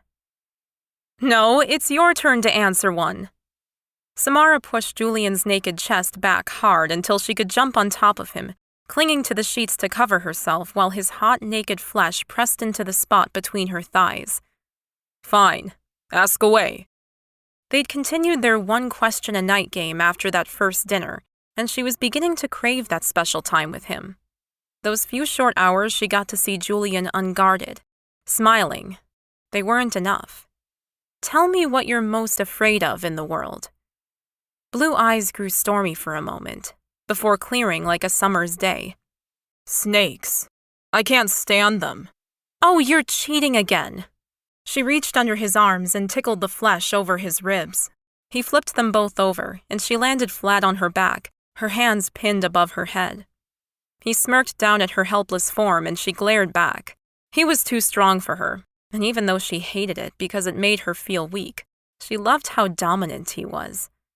She pouted up at him. That is not fair. I answered you honestly. It was a battle, every night, to glimpse a true part of him, a rawness that she desperately wanted to see. He'd fought her those first few nights, and she hadn't minded too much. But they were getting to their last days together, and she'd grown more desperate to know him. I'm not afraid of much, Samara. Death, maybe. My parents growing old and sick. Maybe. He shrugged a little, and she relaxed the fight in her arms. So he rolled onto his side behind her, pulling her body into his until his heart beat against her back. Her eyes closed all by themselves, like curtain call at the end of an amazing play. I can agree with you there. I'm really close to my parents. I couldn't imagine not having them. The silence stretched, and she let her body relax against his, willing him to stay a little longer. Why he had to go back to his own room each night, she'd never know. Work, he said. Yeah, right. More like a deliberate wall he kept up between them. I better get going. You're tired. She groaned and twisted in his arms, pressing him down so that she could curl up on him, her head on his chest. Why do you always leave? We've only got 2 more nights together, and then it's all over. A lump lodged itself in her throat, and she swallowed hard against the hot ache in her chest. They worked their asses off each and every day, and they celebrated their successes together each night. They were a great team. She hadn't wanted to care about the man in her bed, but she did. A lot. She couldn't stand the idea of not seeing him again. Good night, beautiful. He kissed the top of her head and maneuvered out from underneath her arms. Samara pulled up the coverlet and arranged her pillows for sleep. How did he make love to her with such passion and skill and then leave her straight after? Her body was still buzzing from the orgasm he'd bestowed on her. Are you sure you don't want to stay? She patted the bed next to her. I'll make room, I promise. I'm not too much of a bed hog. She was lying there. Her girlfriends that she'd shared beds with over time, after big nights out or conferences, had always complained that she was like an octopus. No, I can't. But why, Julian? He groaned as he pulled on his shirt, his jacket, his pants. It was such a shame to watch his incredibly strong and beautiful body be covered up like that. Because, Samara. She held her breath. Was he going to answer her? Because... He sighed and shook his head. Damn it. Come on, please. Just be honest with me, this one time. He spun back around and she knew she had him. His eyes had darkened. Because there is an intimacy to sleeping together that I don't want. We're already too close, and with you leaving, it just doesn't make sense. I'm too close? Huh? Yes. He nodded his head once, dropped down onto the bed for one more kiss, then waved himself out the door. She was too close. What did that mean? Why was she so bad at understanding men? Did he like her too much? Was she already too close because she was so clingy, too affectionate? What? She lay back in her snuggly pillows and felt the burn of tears in her eyes. No, don't you dare. She could not afford to feel too much for this man. He'd made it clear at the beginning of this relationship that he wanted nothing more than a fling, and she'd agreed to that, so she couldn't complain now. She blew out a long breath and visualized her dream board. This year was for her and her baby. Despite how lovely Julian could be, how smart and funny and certainly sexy as hell, he was not relationship material. His ex-wife had obviously done a good job of damaging his heart, and that was one thing she wanted from him. She didn't need his money, his status, or even his good looks, although that helped. If she was to invest in the long term with him, she wanted his heart, and unfortunately, that wasn't on offer. Chapter 13. 2 days later, they were having dinner when Julian hit her with one out of left field. "I'd love to see you again when we're both back in New York." Samara choked on the water she was drinking, then placed the glass quickly down, dabbing at her mouth with a napkin. Okay. That's a little unexpected, especially since he'd canceled on her last night, both dinner and their nightly lovemaking session. She'd assumed they were done early, so this was certainly news to her. A tugging worry wove around her chest, and she fought the need to ask him 1,000 questions all at once. Didn't he understand that their lives would never work once they were back in the Big Apple? When she didn't respond, he asked, "What's wrong?" Julian's furrowed brow and worried words surprised her. Did he read her so well already? "Nothing." "No, seriously. Tell me, Samara. I've seen that look far too many times this week. I know you're not thinking pleasant thoughts." She glanced away, a smile tugging at her mouth. So he did know her a little bit better than she'd realized. "I'm just wondering how life will be when we get back. This has been such an incredible week out of time, but..." "But what?" She took a shallow breath and bit her lip. How to tell him that she didn't have time this year for what he wanted? Also, should she admit the fear she could feel peeking out from her heart that she would never survive longer with him? She was already besotted. How would she continue to fight her feelings for him if they kept seeing each other? His eyebrows narrowed, and his blue eyes hardened like flint. "Am I to assume from your body language that our liaison is done?" There was a hardness in his voice that she hadn't heard before and didn't understand. "Hey, what are you getting upset for?" He sat up like a tin soldier. "I am not upset." Bullshit. He'd outright told her that nothing else was on offer, and she'd hardened herself to that reality. Changing her plans on a promise of another sex-only affair would be devastating to everything she needed in life. "You are upset. I thought we'd agreed that this was a holiday work fling thing." She let the question hang in the air between them, and he took his time responding. Julian forced a smile to his lips and then took a long swallow of his red wine. He'd been thinking about this, and he had an answer for her. "It's up to you, really, Samara. We can leave it as a holiday fling, or we can continue to see each other when we get back to New York. We don't live far from one another, and we get along well." That was an understatement, of course.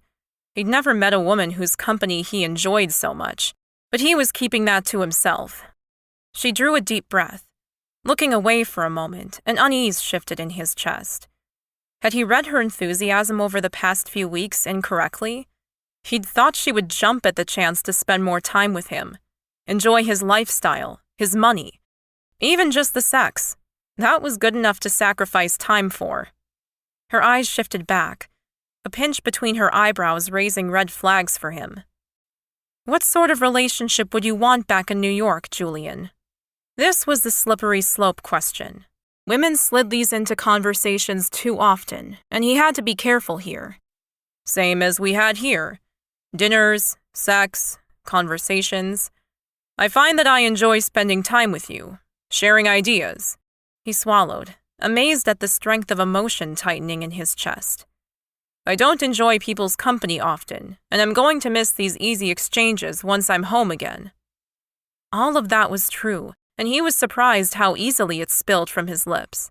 He didn't like to give women he dated a tool to use against him, but as Samara was so different, he was willing to afford her more compliments, an insight into how he felt about her. She relaxed in her chair, her shoulders dropping down, and a beautiful smile lighting up her face. "Thank you for saying that. I find you easy to talk to also, and I'm going to miss you once I leave." And yet she was saying no. It was obvious. What had he missed? "Does that mean you want to leave this in Hawaii?" His gut burned with a heavy disappointment. In himself, mostly. He wasn't generally wrong about women.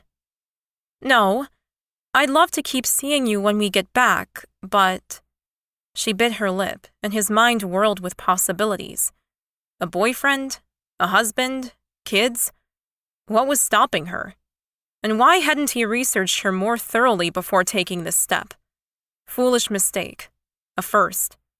I have to tell you something, and I'm not sure our stars are going to line up on this one. Tell me. He ignored the line about the stars or whatever she believed. Fate was not real. He, and only he, controlled his life. I want to get married and have a baby this year. What? Where had that come from? Pardon me? His hands landed palm down on the table, the force causing the knife and fork to clatter against the plate. She'd said something about marriage and babies in that first conversation they'd had, but he'd been too petrified by the topic to quiz her any further. And he hadn't thought it applied to him, but now, obviously it did. Had this been her plan all along? To seduce him into marriage? Not a chance. He was never getting married again. Never. She rolled her eyes at him. Don't freak out on me. I'm just being honest. His heart raced in his chest. Not a good sign. He nodded at her to continue. He didn't trust himself to speak as expletives whirled around his head. She sighed. I should start from the start. He nodded again and forced the words out. Probably best. Had he been fooled by a woman? Again? Impossible. Damn it. Hadn't he learned his lesson from Marguerite? Samara took a deep breath and began intertwining her fingers like she did sometimes when she was thinking, or nervous. I set myself several goals when I was 21, all revolving around money, business, property, etc. And thanks to a lot of hard work and some help from Lady Luck, I've achieved them all. But on a personal level, I'm way behind where I wanted to be. I have endometriosis. Quite badly, actually. It's a condition that makes conceiving quite difficult, and my specialist told me years ago not to wait until after I was 30 to have a baby, or it may not happen. And at my last appointment, he told me that a hysterectomy is on the cards if I don't act fast. His hands stopped their aching as he released the pressure on his shoulders and arms. His heart calmed down, and he took a breath. And you're 30 now? He understood goals and time constraints. His whole life had been about them. He was grateful that a biological clock was one thing he would never have. I turned 30 this year. That's why I initially refused this job. I'm in the process of taking a major step back from my business. I'm not taking on any new jobs, and I'm training people to replace me so I can take the year off. I start IVF as soon as I get back. He stilled, amazed at the narrow view she had of the world and her life in the future. She wanted to be pregnant that soon? He'd dodged a bullet then. IVF. He'd heard it was an incredibly expensive, stressful, and damaging process. Just thinking about the artificial hormones she'd be pumping into her body made him cringe, let alone the natural pregnancy-related ones. IVF? With who? A donor, unless I meet someone very soon who wants the same things I do. As if any guy would be able to get up to speed that fast. She had no hope of achieving that goal. And if you meet someone but he doesn't want kids? She shrugged, a soft smile tugging at her full lips. I believe very much in the universe sending you what you need. Well, that certainly isn't me. He cleared his throat, waiting for the cloud of disbelief to unfog his brain so he could speak. This woman, whose dreams were literally his worst nightmare, sat before him. He should run, screaming from the building. However, the fact that he may never see her again was tugging at his heart with unnatural pain. Well, at least you've been honest. I'll give you that. She laughed, but it sounded hollow. Look, I appreciate the fact that you aren't on the same page as me, so let's just enjoy the last night we have together and then say our goodbyes tomorrow. It has been an amazing journey, and I thank you for that, Julian. Very much. Love poured out through her eyes, and he looked away, tightness squeezing his chest again. He didn't want to focus on any of the feelings Samara invoked in him. There was only one thing left to do, and she was right. Enjoy their last night together. He had so many things left he wanted to do to her. He turned his gaze back on her and injected the lust that was now trickling through his veins into his tone. Now that, my beautiful, sounds like a plan. Chapter 14. Samara let Julian lead her upstairs, her throat aching from unshed tears. She'd been completely honest with him, and he had acted how she'd most feared he would, with utter fear and certain rejection. But she was doing the right thing by stopping their relationship tonight. It was the best thing, for both of them. Julian would never handle her IVF journey, and she couldn't continue to have sex with him and keep her heart in one piece. Tonight would be pushing her resistance as it was. She squeezed his hand. Can we go to your room? I haven't seen it yet. He hesitated, then smiled, pulling her toward the old grand elevator that she'd become very attached to. She'd missed this hotel so much once she was gone. She'd grown attached to everything and everyone. Her pride at seeing the transformations that took place every day filled her to the brim. Sure, why not? He pushed a penthouse button, swiped a card she hadn't seen before, and they glided up the old shaft. I was scared to death the first time I rode this elevator, Samara confided. He smiled. But you got that fixed up pretty fast, didn't you? She nodded. Safety first. That statement quieted them both down. They had been safe, very safe. They'd gone through a box of condoms this week, except for that first time in the pool, of course. The elevator ground to a halt and the doors dinged open, straight into the apartment. Very impressive. Who did this renovation? It was huge. Large modern kitchen, a living space that was bigger than her entire apartment at home, and she assumed it had several bedrooms. Wow, this is incredible. Why didn't we spend more time in this room? She walked over to the large windows that gave her a bird's-eye view of the city. Waikiki is very pretty, isn't it? Yes, it is, he answered, ignoring her question about why they didn't spend more time in his room. He walked up behind her and slid his arms around her waist in a comforting gesture she would miss. What shall we do tonight? The spa, perhaps? Oh, a spa! She twisted around and noticed a strange disappointment on his face. What was that? Perhaps he'd brought other women here and they'd responded to all the wealth in a similar way. Actually, we've already done the water thing. Do you have anything you'd like to do? He smiled this time, the light reaching his eyes for once. Yes, I do. He picked her up and carried her over to the kitchen, where he set her down on the marble bench top.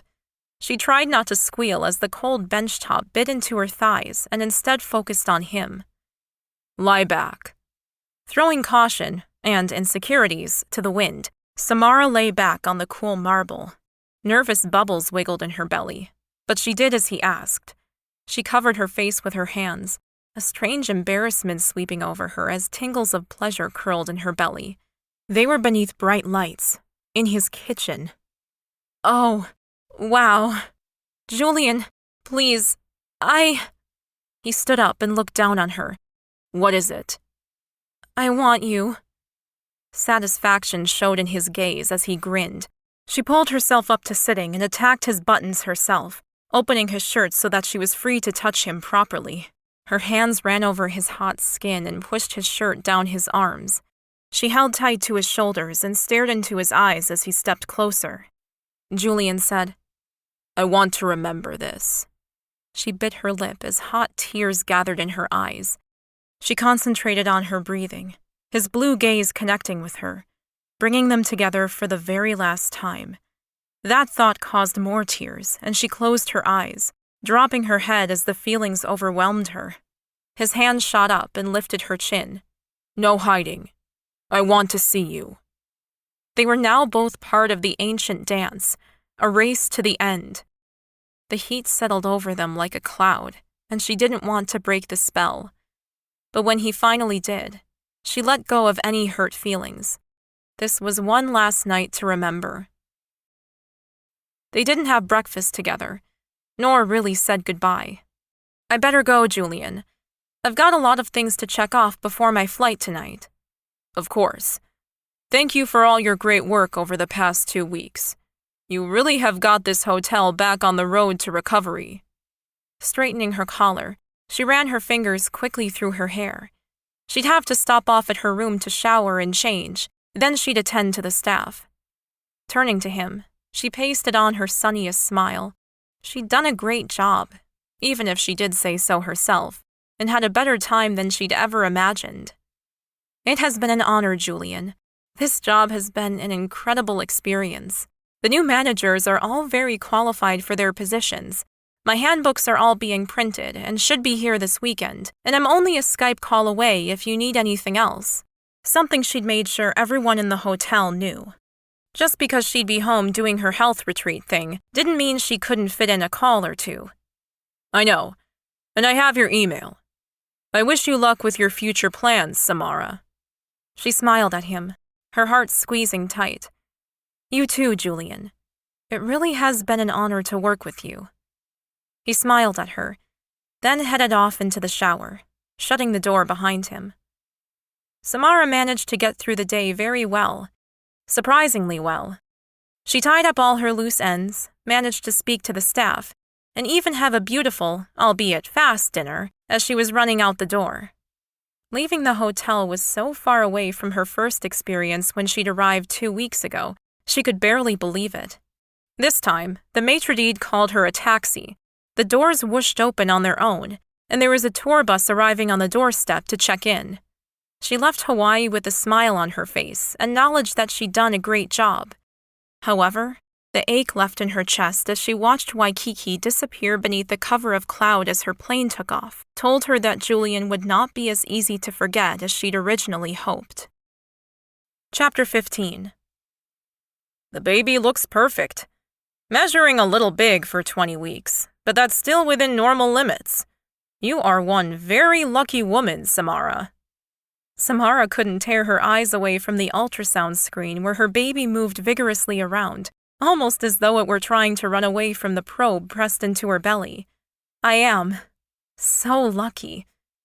Her obstetrician took the metal paddle away, and the screen froze on the last image of her little one. It was 4 months since she left Hawaii, and 3 months since she'd realized she was pregnant. The most incredible and terrifying moment of her life so far. The fear had been immediate, followed swiftly by disbelief, and then a warmth of love that she'd never expected. Against all odds, she'd conceived the baby her specialists had sworn was almost impossible, in a body she'd been told may not be able to carry a child at all. She'd held her breath until that first ultrasound at 12 weeks when, despite the fear gnawing at her insides, she'd hoped and prayed for a good outcome. The universe had delivered for her. Her life was now even better than she'd ever imagined.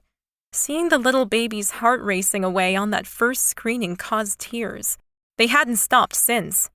Tears of joy, tears of relief, tears of hormones that she couldn't quite control. Thank goodness the nausea had finally stopped. She'd lost 10 pounds in the first trimester. She hadn't been able to keep anything down. All done here. You can get dressed, and I'll see you at your next appointment. Her obstetrician handed her a printout of her baby's profile, and she gripped it tight. Her parents would love having this picture. She'd have to scan it and email them when she arrived home. Thanks, Alex. He left her alone, and she got to her feet, checking her phone and seeing another missed call from Julian. Her stomach tightened with unease. What did he want now? That was the 3rd time he'd called in 3 days. She'd managed to avoid seeing him since Hawaii. There had been a few phone calls, emails to staff, and even a few video conference calls with decorators for the hotel. Despite her original reservations on working through this year, she enjoyed it. She'd been happy to help him follow up with the work she'd started and had built the King Hotel empire for her time. They'd paid for all her nursery furniture and stroller already, just in the overtime she'd done since leaving. Everything was going so well in her life. She found herself holding her breath some days, waiting for something bad to happen. Her business was ticking along. Her 2 protégés were doing very well in her absence. She was seeing a chiropractor, a naturopath, and doing pregnancy yoga regularly. Her parents were happy and debt-free, and she had a healthy baby growing inside her. Everything was perfect. Her phone tinkled, and she glanced down to see Julian's ID once again. She groaned and switched it off, throwing it into her handbag. She paid the doctor's bill with a swipe of her credit card and made her way out of the clinic. Julian couldn't find out about her pregnancy. He'd made it very clear that this was never on the cards for him. And yet, no matter how often she told herself that she was doing the right thing, the guilt she felt every day at keeping it from him ate at her heart. She wanted to tell him so much, but she was terrified to. Would he be angry with her? More than likely. Would he demand DNA tests? She shuddered at the thought. Would he never want to see her again? Or worse, would he demand his parental rights?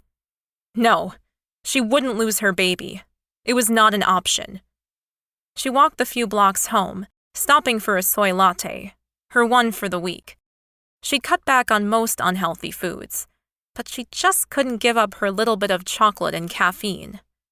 Her reflection beamed back at her as she passed by the many sky-rise buildings. She wore a coat today to stave off the fall chill, but her figure-hugging navy dress beneath showed her basketball bump nicely. She smoothed her hand along her baby and kept walking, a list of emails that she needed to send off running through her head. As she approached her building, her eye caught a flash of something silver as an expensive foreign car pulled up at the curb. Rummaging through her large Hermes bag for her keys, she turned away toward her building. It was such a luxury to have a car in New York. The street was littered with yellow cabs and not much else. Samara. She froze, her fingers still clinging to the keys in her hand. She knew that deep, cool voice too well. Panic ensued with her heart stumbling to the starting blocks and then racing off. Ants crawled all over her skin with feverish pace. Her belly. She wrapped her coat around herself and tied the belt as tight as she could. When she turned around, she'd managed to plaster a smile onto her face, but her knees were trembling where she stood. Julian King, the man of her dreams, literally. His blue eyes, hot words, and incredible love-making skills still haunted her nightly hours. He stepped in front of her, his eyes wide, his hands outstretched. You are one hard woman to find. Hardly. I didn't even think of moving apartments. She laughed and leaned forward as he drew her close. His lips touched hers with a soft kiss that lingered, a shiver caressing her spine as her eyes dropped to half-mast. Don't let him know. She pulled back and held her bag in front of her belly, trying not to look as obvious and awkward as she felt. Not really. I've answered all your emails and most of your calls. But I've been busy too, and the hotel seemed to be ticking along just fine. Anyway, Julian, how are you? Long time no see.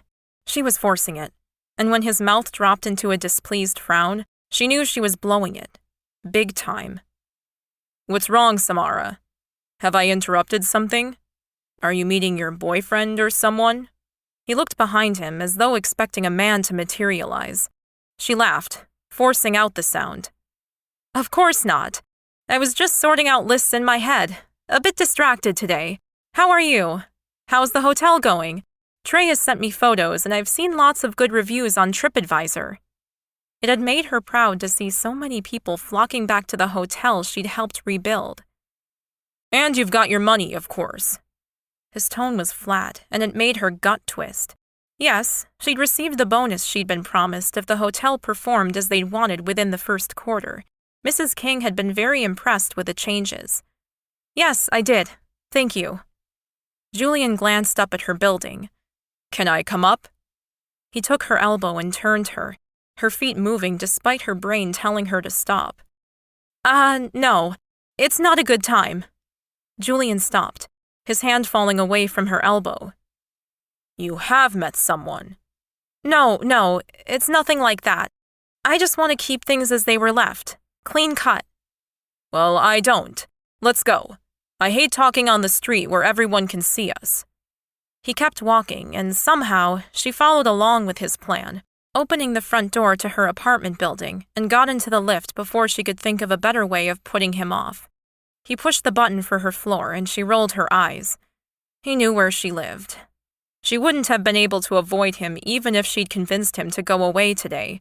It was pretty obvious he would have come back and knocked on her door.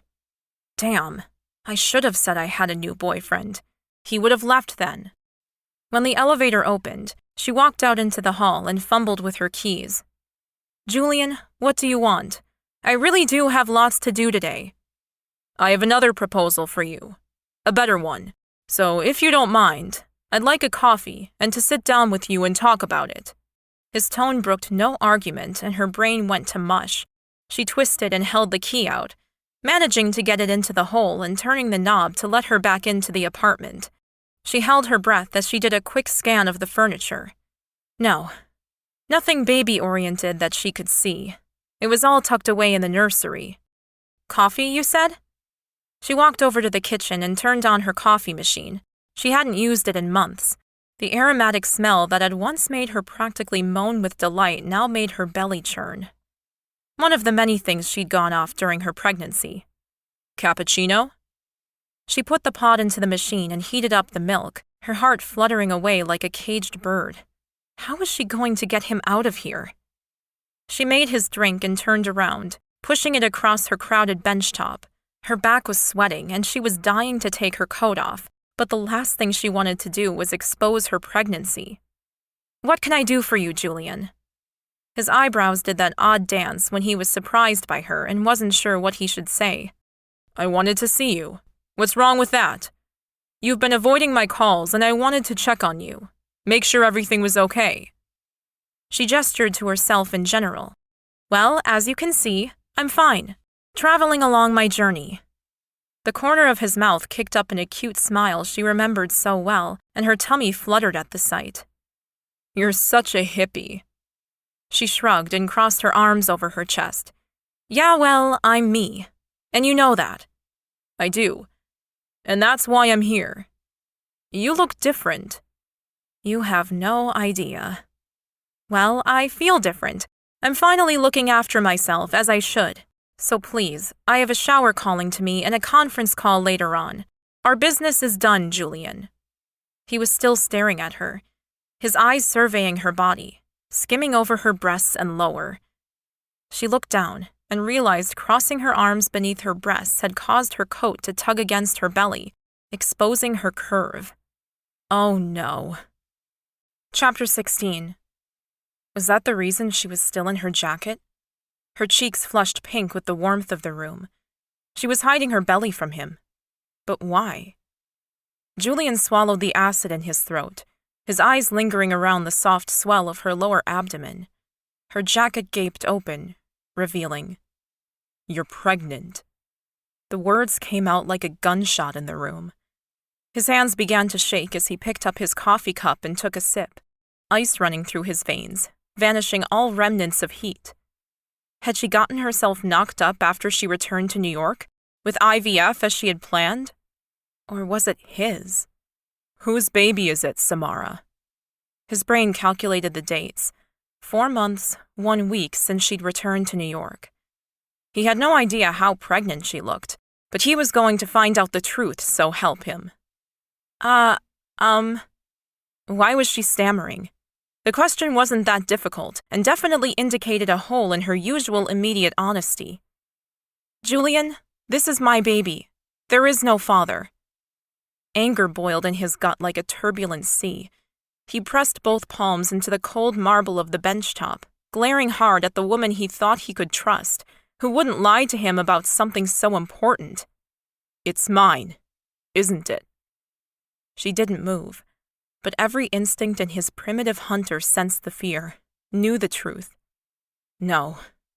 He spun away from her, his hands clenching into fists. For fuck's sake, Samara, how the hell did this happen? She was a liar, a goddamn liar, like every other woman he'd ever met. He'd thought she was different. How could he have been so wrong about a person? Once again, classic fool. Calm down, Julian. I told you. This baby is my choice. There is no father, no obligation. You need not do anything. Need not do anything? The words reverberated around his head like the echoes in a cave. A coldness washed over him, straightening his spine to an iron rod. Had she just admitted that the baby she carried was his? What happened to the IVF she'd wanted to begin? Not to mention her supposed infertility. He'd actually felt sorry for her about that, for months after they'd split. How on earth did this even happen, Samara? You said you were on the pill, that you were beginning IVF soon because getting pregnant naturally wasn't possible for you. What other lies have you told me? She blinked a few times before flicking her hair over her shoulders and placing both hands on her hips. The move made her coat spread wide and his gaze dropped to her swollen little belly. I've been on the pill for 10 years from my endo. I went off it a couple of weeks before I met you, on doctor's orders, so I could start the IVF process, and I was told I might never conceive naturally. So when he didn't pull out in time in the pool, and she told him she was on the pill. So you outright lied. He turned away. Every woman he'd ever met had deceived him, but this was the worst ever. Holy Mother in heaven. A baby. She touched his shoulder and he flinched, but he couldn't stop himself from turning around and looking at her flushed face. I didn't mean to mislead you that time in the pool. I was all blissful and post-orgasm when you asked, and I just answered without thinking. He glared down at her, his jaw aching from the tight clench he had on his teeth. That's your excuse? The orgasm made you do it? Why would you even keep it when you found out? When her eyes widened in horror, he looked away, unable to watch her outrage spread across her beautiful, traitorous face. He knew why she'd kept the baby when she found out she was pregnant without an expensive IVF process. This baby had been her yearly goal, her plan, and he'd fallen for it. Hook, line, and sinker. She finally removed her jacket, revealing her gorgeous body and the protruding belly that his genetics had contributed to. She stared at him as she stroked her stomach with both hands, her fingers running up and down in a rhythmic, loving pattern. Because I believe in the universe and the laws of attraction, Julian. I wanted a baby this year and was willing to go through IVF alone to achieve it. This was meant to happen. I just know it. This is the baby I'm meant to have. The heavy, angry pain that ripped through his gut rippled up and out, filling his arms with a tension that mimicked the need to fight against the stress attacking him. You're meant to have? Didn't you even consider whether I should be asked how I feel? How selfish could you be, Samara? She dropped her arms and turned her hands up. I'm telling you now when I could have lied to you. Told you it was a donor sperm baby. You made it very clear that night we had dinner that you had no interest in marriage, a family, or even a proper relationship. Why would I burden you with this information when it's the furthest thing from your life plan? What a ridiculous reason to withhold life-altering information. So now it's my fault. You stole my sperm, gave me no choice in this, and now you're having my baby without my permission. Anger flickered across her face, her lush mouth twisting up and her eyebrows drawing together. I did not steal your sperm. If I remember correctly, you gave it to me without a second thought. Heat washed up his neck, a spreading sense of shame finding its target near his gut. He'd come inside her without a thought for the consequences, something that had never happened before, not even with his ex-wife. But if I'd known you weren't protected, we could have sought out the morning after pill. You've taken away any chance I had in making this decision with you. Her hands went to her small belly, cradling it protectively as she slowly took a few steps back toward the door. I need you to leave, Julian. Just pretend this conversation never happened. She held open the door to her apartment, and he stared at her. Are you serious? She nodded once. Absolutely. I didn't want you to feel trapped or hurt or anything. We had a good time in Hawaii, but we're home now, and you can go back to your own life. As if he could or would do that. But she obviously didn't know him well enough to know that. He marched straight out into the corridor, his back ramrod straight, his nails digging into his palms and rolling waves of nausea. A baby. His baby. Not his baby. Hers. Chapter 17. Oh shit. Oh damn. Oh crap. Oh no. In her hand, Samara held several white pieces of paper, all of which were going to cause a disaster in her life. Julian wanted a DNA test. He wanted his parental rights, and worst of all, he wanted her to marry him. Marry him? What sort of man put a proposal in a lawyer's letter, coupled with a very insulting DNA test suggestion? If he didn't think the baby was his, why was he bothering to even offer her marriage? Oh, you bloody bastard! Hot, angry tears blurred her vision as she paced her newly carpeted lounge room. He couldn't do this. Surely he couldn't. A short phone call to her lawyer later, and she realized he could. Ask for his parental rights? Absolutely. Make her marry him? No. Samara lay on her bed and cried, gut-wrenching, painful sobs. The baby she longed for, wished for, and prayed for would soon be taken from her. No.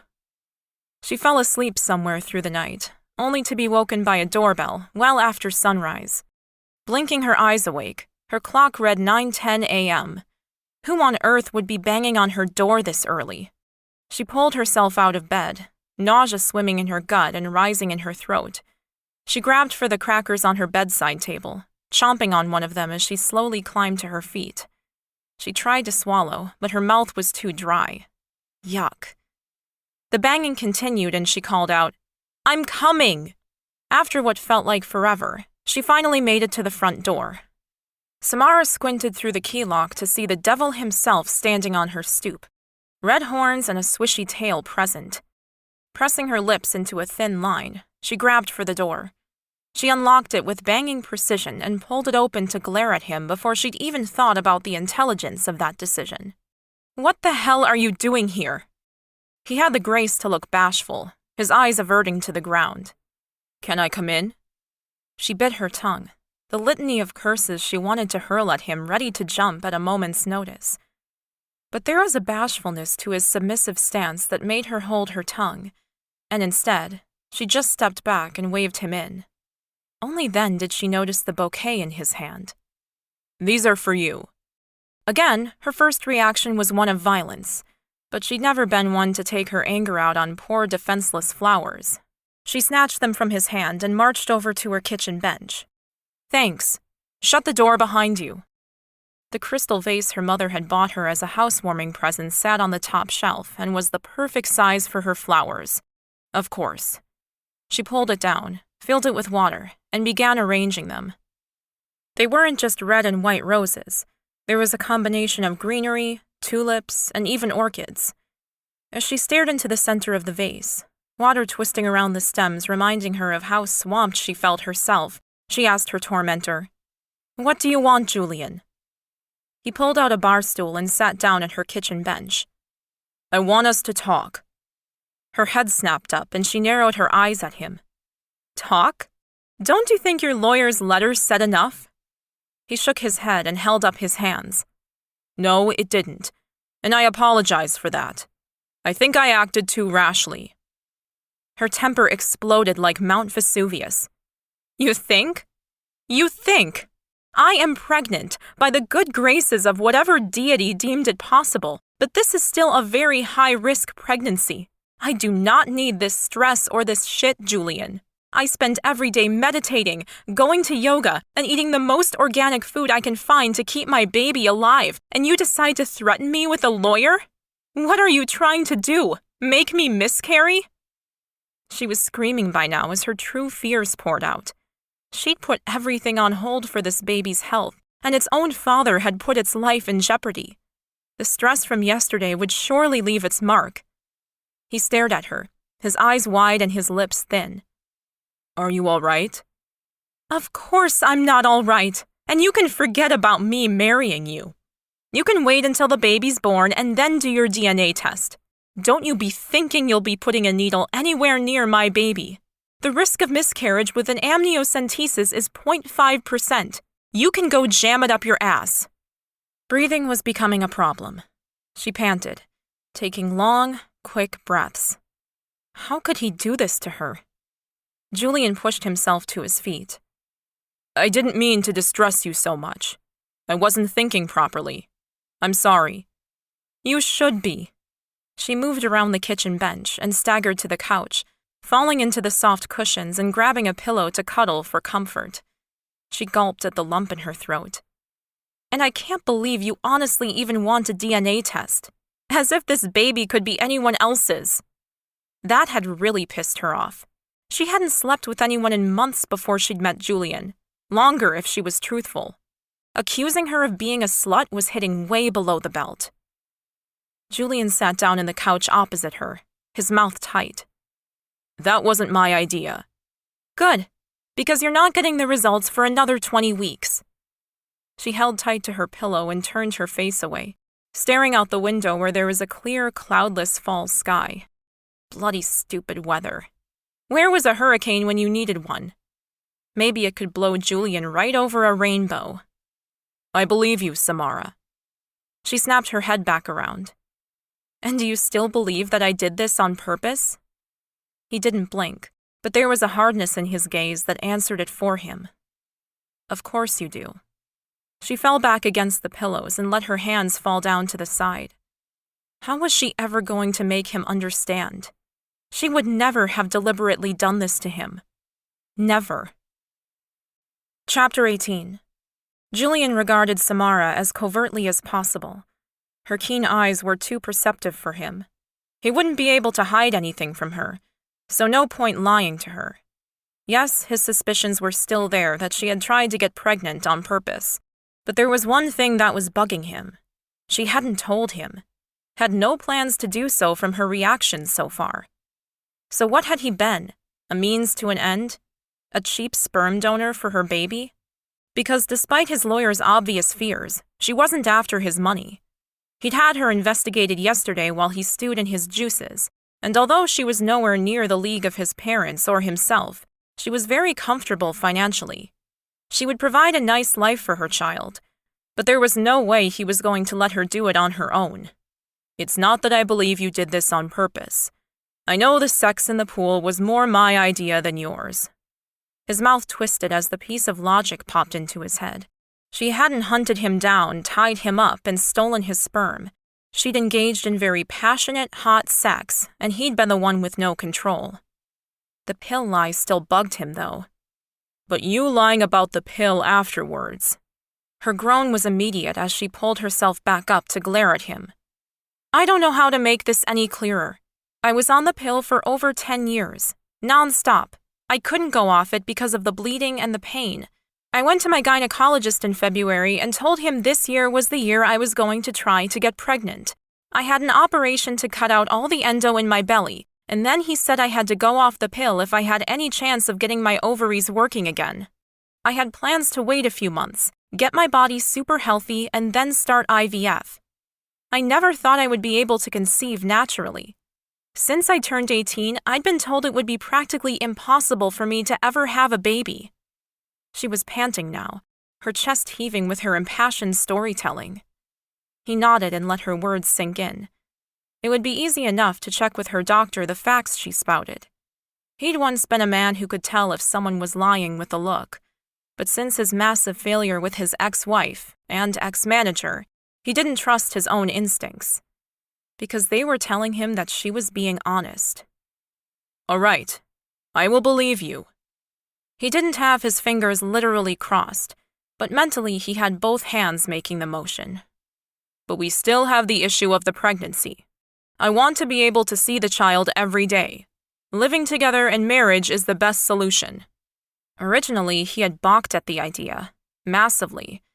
But then it had been pointed out to him what would happen if they didn't marry. Samara was a young, beautiful woman. She would date, perhaps not right away, but eventually she would meet someone, fall in love, and get married. And his child would call that man Daddy. He couldn't have that. He didn't want that. Because although he'd never wanted children, now that there was one, he found he had very specific feelings on the topic. Marriage gave him more than full rights to his child. It gave him her. They'd been good together in Hawaii. Why wouldn't they be able to come to an agreement that would suit them both? You are out of your mind if you think that I would ever marry you, Julian. Her hand went to her belly, cradling and stroking in a protective, frantic sort of motion. He tried not to focus too much on the bulge of his child, but it distracted him to no end. His parents had always demanded he continue the line, the name, but he'd refused up until this point. He didn't want to screw up his kid as his parents had practically tried to do with him. Boarding schools, nannies, no affection or love. What sort of father would he be after the example he'd been set? But that had all been before Samara's body made his baby. Everything was different now. He would be different. His mother would be thrilled once she found out. Samara, think of all the advantages marriage to me entails. Unlimited money to expand your business, take on more people, not to mention what it would mean for our child. The best schools, the best of everything. She pouted a little, her gaze not meeting his. It's my child. He clenched his jaw tight. In the eyes of the law, she was dead wrong, but he had to be gentle.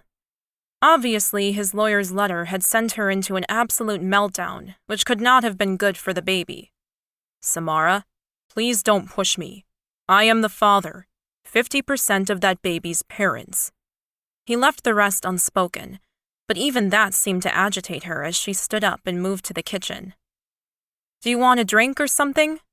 Water would be great. Thank you. Perhaps they needed a better compromise, or more time. They had 20 weeks, after all. He was sure he could convince her by then. Samara served him up a big glass of water, and he swallowed it down, his throat unusually parched. He'd headed over here feeling determined, but it was only now that he was realizing that this was probably the most important conversation of his life. Look, Samara, we can do this, I'm sure. I want this to work, and I'm sure we can hash out a solution that works for both of us. After all, we worked really well in Hawaii together. That drew a tiny smile from her, and his heart fluttered in a strange way. He'd forgotten how much her happiness affected him. I suppose so. Her shoulders were slumped, and he tried not to be affected by her defeated posture. The main reason he'd hunted her down after so long was because he wanted her in his life. She was normally such a unique person, so vivacious and lively, happy. This sadness didn't suit her at all. All right. He thought fast. What were his options? Well, I will look into buying an apartment closer to here, maybe even in the same building. That would give us more time together. She raised her head, her clear eyes watching him. Sorry, do you mean you want to spend time with me now? Or us when the baby's born? Probably better to start looking now. The market around here is tightly held. She had bought in a nice area, and he admired her for that. Yes, there's great schools too. She reached over to her bag and began riffling through it. His stomach dropped with worry. Was she going to throw his lawyer's letter literally in his face? That had been a dumb idea. He'd realized it pretty much as soon as the letter was sent. Aggression and lawyer letters were not the way to deal with a situation like this. Here's some of the pictures the doctor took on Tuesday.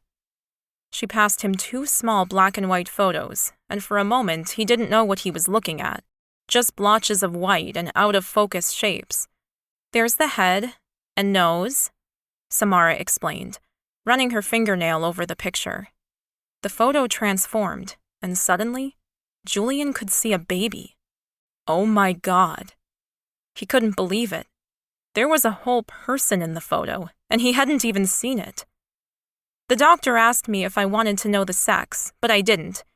I liked the surprise. He just nodded, not caring about that. Up until 2 days ago, he wasn't having a child at all, so its sex wasn't important to him. She pressed on. Do you care what it is? No, not at all. He tore his eyes away from the picture and slowly placed it down on the table. A baby. He really was going to have a baby. His throat tightened and his chest began to squeeze tight, the air in the room thinning out so he couldn't breathe. I think I need to go, but can we organize a lunch or dinner sometime when we can talk? So many things to sort out. He needed to change. Everything. His life did not suit a child. "I have a hospital appointment next week if you want to come," she asked, her voice a little anxious. "Why not? In for a penny, in for a pound." It would probably help him understand how this had all happened in the first place. "Yes, I would love that. Email me all the details, yeah?" He was not coping suddenly, and he needed to get away. Guilt or pure panic, he wasn't sure which, but they were chasing him, and he couldn't get away fast enough. He turned toward the door, when he saw the flowers and he realized why he'd come here in the first place. A calm washed over him. He would change. He was sure he could. He swiveled back around and injected as much sincerity into his tone as possible. "Please ignore everything in that lawyer's letter. We can work things out ourselves, and we have time. There's no rush." She nodded, her eyes a little shiny. "Thank you. I appreciate that." He nodded once more and left, his thoughts and feelings whirling around in a big mess that was quite cathartic. He had to let go of his preconceived ideas and get on board with this new plan. For the first time since he'd found out about the baby, he was beginning to think that things might actually be okay. She was a sensible woman, and he'd forgotten that in the stress and hassle of the past few days. Perhaps his luck with women, and people, had finally changed. Chapter 19. He was late. She told him not to be late. "Samara Jenkins?" Her name was called by the nurse, and with anger gripping her stomach, she pushed herself to her feet from the hospital waiting room. The doors of the lift opened with a melodic ding, and Julian rushed out. "I'm sorry I'm late." He looked properly contrite, and she was surprised about how quickly her anger dissipated and happiness filled her. She was actually very relieved to see him, and that surprised her. She'd spent the week trying to come to terms with the fact that she would now be sharing her precious miracle with another person, and although it initially stung, she was warming to the idea that her child would have both a mother and a father who loved them. "It's okay." He smiled at her, and they both walked over to where the nurse was directing them into one of the suites. They sat on the leather chairs, and her obstetrician walked in. "How are you today, Samara?" "Good, Alex." She indicated to the powerful man in a suit next to her. "This is Julian King, the father." She gave her obstetrician credit. He didn't blink an eye, simply turned to Julian and shook his hand. "Nice to meet you. I'm Dr. Alex Liliak. You must be excited about your little miracle here." Julian's smile was forced. "I was surprised, to be honest. Samara told me that she believed she couldn't conceive naturally." She resisted the need to roll her eyes. Let him ask his questions and check if she was being completely honest. She'd never lied to him. Not on purpose, anyway. Alex sat down and stared straight at Julian. "By all accounts, she shouldn't be able to. I'd estimated at least 3 rounds of IVF, and then perhaps a surrogate if she couldn't carry to term.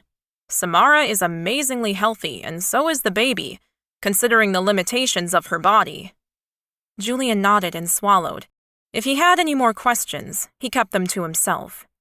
"Would you like to take a quick look at your child?" Julian nodded, and Samara stood up and lay down on the doctor's table. Alex grabbed his small ultrasound machine, applied the clear lubricant to the head, and ran it over the swell of her belly with gentle proficiency. The baby's image popped onto the screen, and her heart thumped in happy bliss. "There you go, Samara. Beautiful, clear image. Nice, strong heartbeat." Julian was hovering around, and his eyes were transfixed on the screen. "Is everything okay?" he asked, his voice a little strained. "Yes, so far, so good," Dr. Alex said, his fingers tapping on the buttons as he measured the length of the baby's spine. "But there could be problems?" Julian asked, twisting around and looking at the doctor with concern written into the many wrinkles on his forehead. "Yes, there can always be problems, and with Samara's past surgeries and history, there are risks. But we monitor her every week, and we're hoping for a good outcome." "Yes, I can't wait," she agreed, focusing on the beautiful natural birth she wanted in her mind. Visualization was key, and the doctor had said that he would support her in her attempt. Dr. Alex checked her blood pressure, weighed her, asked a few more questions, then they were out the door. Samara tugged her scarf tighter around her neck. Winter was on its way. "Thanks for coming, Julian." She turned to see that strange look on his face again. She laughed, enjoying the glazed expression that clearly indicated that he was speechless. He shook himself. Would you join me for dinner?" Where would this go if she agreed to dinner? Nowhere she wanted at the moment. "I'm not sure, Julian. If we are going to co-parent, that is one thing. But if you are trying to make a relationship between us work, I'm not sure that's ever going to happen." His jaw tightened visibly, and she knew that she had her answer. He wanted a proper relationship, or at least an attempt at one, and she wasn't sure they'd ever get past the scars that had already been sliced and badly healed. "Julian, I'm not sure you will ever trust me how I need to be trusted. And I don't think I'll ever quite believe you're here for any other reason than an unwanted baby. It's a mess." He shook his head, reaching out for her hands, and she let him take them. "What do I need to do to convince you to at least give us a chance?" She glanced to the side. What would it take for her to trust him again? She had no idea. There's lots of things, and yet nothing specific. I don't know what to say. I don't even know how we're going to work out custody arrangements. "Stop talking like that. I don't want to discuss custody. Forget about the baby, if you can, for 1 minute. I came back for you, Samara. I waited and waited, hoping you'd call, come visit, anything.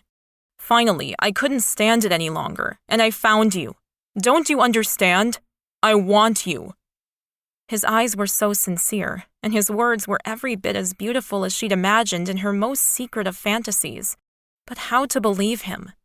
"Julian, I don't want you to be so closed up and secretive all the time. If there's even a chance that we could make this work, I need you to open up. Let me know you, how you feel about everything. It's the only way I'll allow a relationship to develop." He leaned forward slowly and pressed his lips to her forehead, sending ripples of soft pleasure out through her body. When he leaned back, his eyes were shadowed but unguarded. "I'm the man I am, and I know I can be hard to understand, so I'll try to give you what you want. I will. That's all I can promise." She sighed and pulled away a little. That was something, she supposed. He lifted a hand and stroked it down her face. "Are you sure there isn't a shortcut to this, Samara? We got along so well in Hawaii." Trust the international businessman to want to close the deal early. "I don't know, Julian." She let her gaze meet his again. "Let's just give it some time, I suppose." That's what they needed. And lots of luck, love, and laughter. He smiled, not moving to get closer, though a small part of her wished he would. No one had kissed her since their last night together in Hawaii, and her body missed him, craved his touch. We have lots of that. Chapter 20. Julian bought an apartment in Samara's building a month later and moved in straight away. Leaving his multi-million-dollar apartment in central Manhattan was easier than he'd thought. Cathartic even, to get away from a living space that held nothing but bad memories for him. He invited Samara to help him decorate the new apartment. The poor thing had been neglected for far too long from people who'd last renovated in the 80s. He didn't care how she changed things or what she did. He wouldn't be living there long. He was on a mission, a life mission. He was building a family, and he didn't care where he had to live or what he had to do to convince Samara that they would be perfect for each other's futures. He went along with all of her plans for a second home for their baby, a second nursery, a second bed for him. He had no intentions of living in his apartment building long term. He would buy her a big house opposite Central Park, or out of town. He didn't care, as long as that vivacious, fun, sexy woman he knew in Hawaii came back into his life. Because he missed her. The Samara who had so enchanted him for the 2 short weeks he'd enjoyed her presence. And he only realized it as she began to reemerge, when she began to smile and flirt and arrange their lives with her concise brain. He fell more in like and lust with her. He couldn't admit to himself that it could be more than that, just yet. Despite Samara's reticence, He would never give up on them being together, and as the days ticked over and they spent more time together, he knew he was doing the right thing, pursuing the right woman. "Would you come and meet my parents on the weekend?" he asked her over breakfast one Sunday morning, one of their many rituals. He was still giving her lots of space to do everything she needed to do, and with his work commitments, he was still flying all over the world. But if he was in New York, he saw her every day. For a meal, a meeting, a chat. He found any excuse to see her, watch his child grow. They hadn't even kissed since Hawaii, yet the attraction between them grew by the day. Every smile, every flirt of her eyes sent a shiver of desire through him. I suppose I can. Why? Do they want to run down on the Waikiki project?" He laughed. "Hardly." No. My parents want to meet the woman who's having my baby." Samara, who was drinking fresh orange juice, choked and spluttered, orange specks of fruit splattering over the shiny bench top. "Yeah, I felt the same way initially." "What's wrong?" Samara picked up a white napkin and wiped at her mouth before cleaning up the juice that surrounded her plate. I hadn't really thought about your family and how they'd react at the news. What did they say?" His mother had been interesting indeed. "Well, to start with, she was shocked. I have always declared that I would not have children." Samara's eyebrows shot up and her head shook as she took the croissant from the plate in front of her, tearing at the end. "You didn't tell me you never wanted children." He shrugged, belatedly realizing that he may have chosen the wrong thing to tell her out of that conversation with his mother, but he pushed on nonetheless. "Well, to be honest, I think I told them that just to annoy them on one level. They were so adamant that I produce an heir for them, She smiled at him, her eyes lighting up with mischief. "Didn't want to give them the satisfaction, huh?" "No." "Well, what else did they say?" she asked, her posture relaxed now as she ate more of her breakfast. "They were very happy, actually, especially when I told them it was you. My mother holds you in high regard. She loves women who are ambitious and hard-working. As I said, they want to meet you." "How do they feel about the fact that we aren't, a couple?" He grinned and didn't answer, taking a bite of his own croissant, the melted cheese and ham making his mouth water and a moan escape. "Julian, come on. I'm not going if you're not honest with me." He chuckled and prepared to spill his guts, a new and quite strange part of their relationship. No secrets was their main rule, and so far, they seemed to be doing well with it. "Honestly, my mother told me to marry you immediately. I told her I'd asked when I first found out, and you'd turned me down, and rightly so."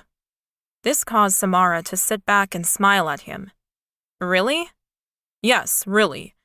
I told her that it was the right thing to do, considering we didn't know each other very well, but that I was still hoping to convince you to take me on."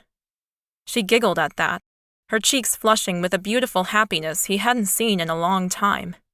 "Take you on. Please." She rubbed her big belly in that gorgeous way she had, and lust kicked inside him with a suddenness he wasn't expecting. Samara, can I feel it?" "Oh, sure." She swiveled around off her chair and walked around the table to him. He twisted on his stool and opened his legs, grabbing her and bringing her in. She came into his arms, and the cloud of her subtle lilac perfume teased his nose. He ran his hands up her side and cradled the swollen flesh that held his growing child. The babe kicked out against his hands, the shifting of the flesh beneath his palms a minor miracle. "I wish I could sleep next to you and feel him through the night." "Him, huh?" she asked, her hands stretching up and running her fingers through Julian's hair. His breath caught in an odd way, and his heart began to pound. God, he'd missed her touch.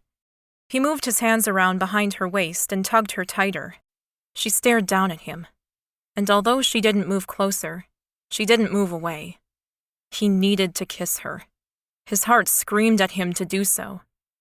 He cupped her jaw in his palm and pulled her closer, the soft skin of her face calling to him to caress and enjoy her. Her lips touched his with the softness of butter, and he groaned as flames licked at his soul. He needed to touch her, if only like this. He looked at her lips and she opened up for him, a moan rolling through her throat as he delved deeper, tasting her sweetness. She pulled back, her breathing rapid. "I'm not ready for this." He knew she wasn't, but he needed more. "I need you, Samara. I know you aren't ready for sex, but I need to feel you against me. Feel close to you. Would you lie with me? Let me hold you?" "With clothes on?" He'd prefer not. "Underwear? I need to feel your skin. Please?" He hated the tone of begging he could hear in his own words, but as Samara's face transformed, he no longer regretted the words. "I'd love that." She took his hand and pulled him to her bedroom, the duvet still rumpled from her sleep. "I just got out of here," she joked, while she unwrapped her top and awkwardly undressed. Julian tugged at his own clothes, shedding everything except his cotton boxers. He gestured down to his errant body part. "I have no control over him, so I apologize in advance. It's been a long time for him." Samara was covering her belly as though she was self-conscious.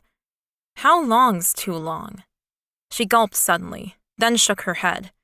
"Sorry, I shouldn't have asked. I probably don't want to know." He laughed loudly at that one, and pulled back the covers, lying down amongst the sweet smell of her skin. "By too long, I mean since Hawaii." It was by far the longest he'd ever gone in his adult life, but something hadn't been right. He dated a few women, tried to convince himself he could go back to his old life, but he hadn't made it past a single dinner. She continued to stand and stare, so he threw back the covers. "Come on. I need to hold you." A brilliant smile lit up her face as she sat on the bed, swiveled around, lay down, and shuffled back until she had her gorgeous round ass pressed against him. He settled his arm around her belly and kissed the back of her neck. She smelled like flowery soap and home. He closed his eyes and sighed as she nestled into his body. She pulled his arms tighter around her and placed his hand on her belly, his child shifting and kicking out at him. "He's so active today." She nodded and wiggled her bum into his groin. "Hey, you need to stop that. You know how much I desire you." "Do you?"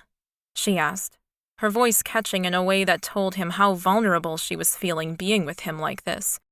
"I mean, even with this huge belly?" He could tell her in words how much she meant to him, how beautiful her belly was, but actions spoke much louder. "Samara, seriously? Can't you feel me?" She gasped and pressed back against him, and her initial complaints that she wasn't ready for more floated right out the window. Inside his head, Julian was losing the battle, the fight to maintain the distance he'd agreed to. "Samara, if you don't want me to make love to you, I'm afraid you're going to have to get up or kick me out of bed, because I'm about to seduce you." She grabbed his hand that lay on her belly, and his chest squeezed tight. Was she really going to kick him out of bed? Instead, she wriggled even closer, turning around slowly so that she was soon staring up at him, her bright green eyes open and vulnerable. "I want you too. So much, I can't even explain." He dove down on her lips, a groan rolling through him as her unique taste blew apart his senses. "I've missed you," he said against her skin. He broke their kiss and pulled away, staring down at the beautiful woman in his arms, her face flushed with passion, her skin as soft as the skin of a peach. "God, you're so beautiful. Even with—" She trailed off as she ran a hand over the changes in her body. "More so. Our baby makes you even more beautiful to me." Her eyes glistened. "I've never heard you say that before." "I know, and I'm sorry I was so against this at the start. I was wrong. You and this baby are the best things in my life. I wouldn't change anything, except I wish I'd known earlier, and I could have shared more of this with you." Her gaze dropped away and fear rippled through him. Had he said the wrong thing? "I'm sorry, I was trying to be honest. If that wasn't right—" She shook her head and her hand cupped his jaw as she met his gaze once more. "No, it's me that is sorry. I should never have kept my pregnancy a secret from you. That was wrong." Her lip quivered and he wished all the words away, But he knew it was probably the time that it all came out. Finally. What is done is done. I don't care about any of that anymore. I just want us to move forward, as a family. I'm so excited for that, Samara. As he said the words that he'd been afraid to say to anyone, even the shrink his mother had forced him to go see, he knew they were true. Samara represented a new chapter, hell, a new book for his life. He'd start everything anew, and he'd do it better. Make love to me, Julian. Please. The words were his undoing, and he pressed his lips to hers once again. This time they met with tenderness and understanding, and Julian's once broken heart sung with joy. This woman was worth loving, worth taking the risk on. A part of him screamed with the fear of it. He could be wrong. Again. Samara's hands clung to his arms, and her sweet moan made all thoughts fly from his head. Yes, he was home. Wow, she panted, her eyes closed, her face flushed and glowing. He kissed the back of her neck and let all the feelings she'd invoked in him rush through him. This was right. She was right. Everything in his world now was right. Thank you. He closed his eyes and let the drug-like effects of their lovemaking overwhelm his brain, and he drifted off to sleep with a smile on his face. Chapter 21. I can't believe I'm doing this. Samara bounced on her feet in an awkward, heavy dance as they stood outside his parents' home in New York. They had a brownstone, 3-story house that they barely visited, but with their grandchild's impending arrival, they were currently residing in the same state as he was, for once. The door opened, and Charles smiled at him. Master Julian, so pleased to see you, sir. Julian smiled at the man who his parents dragged all over the world to wait on them, and who never complained. Hey, Charles. This is Samara. Samara, my parents' most trusted man, Charles Worthing. They stepped into the house with Samara and Charles exchanging pleasantries. He took Samara's coat, and she shook off the snow that had fallen on them in the short walk from the car to the house. Goodness, it's cold. This way. He took Samara's hand and led her into his parents' main living room where they sat in front of the fire. The opulence of the room made him inwardly laugh. Compared to his half-renovated apartment and Samara's gorgeous little home, this mansion was outdated and stodgy. Julian? His father greeted him with a nod and extended his hand. Father? He shook his dad's hand, feeling Samara's keen eyes watching him. His heart stumbled a little, and yet he was determined to be open with her, about what sort of family she was entering, and to give her some background on why he was who he was. His mother finally stood up from her comfortable chair and approached them, her too tiny body making her look like one of those bobble-headed dolls. You can never be too rich or too thin. Yeah, right. Julian, I'm glad you finally brought Samara to meet us. Her displeasure couldn't be hidden in her tone, nor her words, and Samara the people-pleaser jumped to fill the sudden void in the conversation. It's lovely to be here, Mrs. King. Well, let's sit down. He took her hand again and pulled her onto the couch with him, his parents sitting in their usual chairs. There was more silence, and Julian struggled to find a topic that wouldn't set off one of his parents. Samara shifted forward on her chair. How is the Hawaii hotel faring? Have either of you visited it since the summer? His parents' faces scowled in unison. No, the humidity in Hawaii is terrible. We never visit that hotel, his mother said. His father's gaze flicked to Julian. That hotel was Julian's responsibility. The weight of the words hung heavy in the room, and Julian struggled to bite back the anger. He'd worked very hard over the past 6 months to right all the wrongs, set the hotels and their company back on its feet. And he'd heard from a private investigator that they'd found the embezzling asshole of a manager and were working on getting him deported. That would be a great day indeed. Yes, it was my responsibility, and still is. The hotel is doing very well now. Yes, thanks to Samara's help.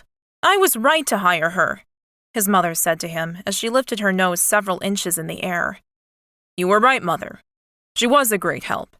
He stared back at her, strange ripples of bad feelings pulling at his nerves. He'd become very good at schooling his features so that he didn't give his parents the satisfaction of knowing he'd been hurt by their callous words. He'd tried so hard to win back their trust, if he'd ever had it in the first place. Perhaps their respect would never be possible. Samara's hand slid onto his knee, and warmth infiltrated the coldness spreading through him like a cancer, the sunlight pushing back the darkness, threatening to overwhelm him. Well, I, for one, am extremely grateful for the fact that you called me Mrs. King. I would never have met this wonderful son of yours, and I wouldn't have this incredible baby growing inside of me. The happiness and dancing cadence of her voice made all three of them turn to look at her. Julian stared in wonder, the love that he'd sensed growing inside of him blossoming into a full bloom. She was incredible. "When are you due, Samara?" his mother asked. "The 5th of September, but I've been told any time after next week, really." Samara rubbed her belly and sat smiling at his parents, who struggled to look at her and make polite conversation. Would they bring up a lack of marriage? Or would his parents be able to restrain themselves? "Our son tells us that you have no interest in marriage," his father said, his eyes narrowed in suspicion. Right on cue. "Father?" Julian growled in warning, but Samara squeezed his thigh. "It's all right. To answer your question, no, I'm not interested in marriage, at the moment. I think I would look ridiculous in a wedding dress." She grinned, and Julian's heart tugged hard in his chest. "Does that mean that marriage is not out of the question? Because for our part, I would like to see our son settled with a wife and child as soon as possible." Samara grinned at his parents, her eyes twinkling with mischief. But he was married, and that ended horribly. Why would you want to do that to him again? His mother scoffed with disfavor. "That was not a woman you marry. How he ever thought she was respectable, I will never know. You, on the other hand, are as different from her as summer is from winter." Julian stared at his mother, a lump forming in his throat. "Why didn't you say anything back then?" His mother sighed. "Because, how will I put this? She had you by the balls and wasn't letting go. I knew that the harder I pushed her away, the tighter you'd cling to her. So, I sat back and hoped she'd show her true colors before she got herself pregnant. And she did." There was a satisfied smirk to his mother's lips that he'd rarely seen, and he found himself smiling. "Well, thank you for the insight, Mother. I believe I've chosen correctly this time." Samara scoffed beside him. "Chose me, huh? I think the universe had everything to do with this, not you and your I am the master of my own destiny attitude." He turned on the couch and stared at her. "Samara, you know I don't believe in that stuff." She twisted to look at him also, her fingers intertwining with his and gripping hard, the connection between them flowing like electricity. "Really? Well, what do you call it when I'd sworn off work for the year, but got pulled into your mother's offer because of my parents' debts? I got pregnant in a situation which should have been practically impossible." She stared at him, and he remembered the hasty pullout in the pool. Yes, definitely low odds, even taking out the fact that she was practically infertile. "Then we have a love affair, break it off, then you hunt me down, which I bet you've never done in your life. Gone after a woman who rejected you." He heard his parents' strange gasps, but he kept focusing on the woman in front of him. "You may have a point there." "I do. So don't sit there and believe this isn't meant to be. It is." She nodded once at him, her face strangely serious, then turned back to his parents. The rest of the visit passed quickly, and Julian couldn't stop thinking about everything she'd said. Did Samara really believe they were meant to be? They finished their drinks with his parents, rugged up against the New York winter, and ran back to his waiting town car. Seriously, I can't wait to get home. Samara shivered against him and slid into his side, pressing as close as she could. "Your parents are so cold. Worse than this snow, practically." He wrapped his arm around her and squeezed. "I told you, they weren't exactly your type of people. Now I know why you don't have a good relationship with them. They'd be impossible to keep happy." "They are." He held her tight and finally pulled away, his brain whirling around in a massive tornado of words as it struggled to comprehend everything she'd said. "Hey, Samara, Did you mean what you said in there? She turned to look at him. I usually mean what I say, but I was being a bit forceful at times because of how odd your parents were being. Which bit do you mean? The words tangled on his tongue, and he struggled to get them out. She waited, and he was grateful for that. The bit about us being meant for each other. She glanced down and away, toying with her coat with her slender fingers. Well, sort of. Why? He reached over and cupped her jaw, drawing her face back to look at him. Why? Because I want to marry you. If you love me, and I love you, why shouldn't we share everything that is possible for us to share? Her beautiful blue eyes went wide as she stared at him.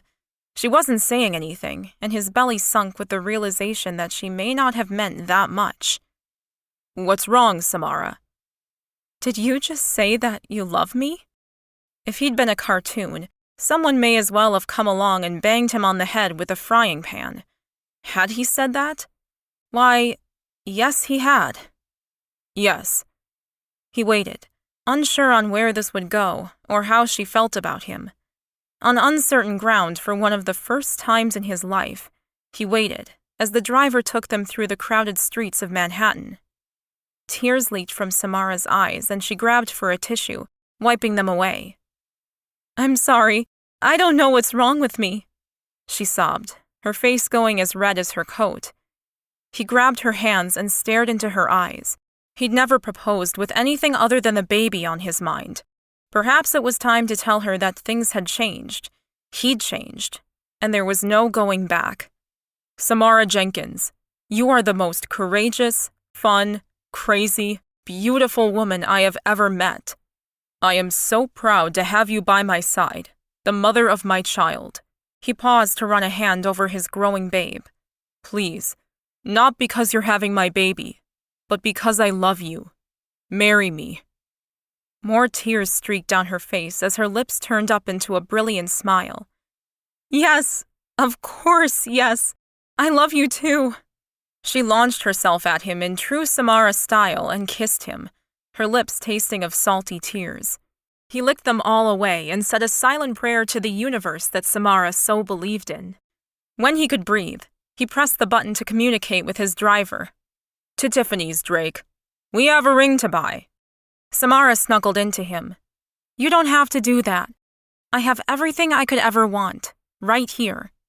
She put one hand to her bump and the other to his cheek, and he grinned. And because she didn't care, he knew, it was even more important to spoil her. I know that, but you deserve the best of everything, starting with the most beautiful engagement ring we can find. And ending with? She teased, pulling him down on top of her. As many babies as you want.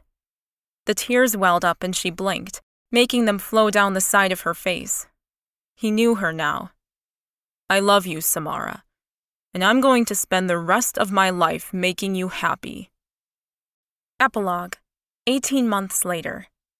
Samara caressed the small swell of her new baby beneath the satin of her fitted white wedding dress.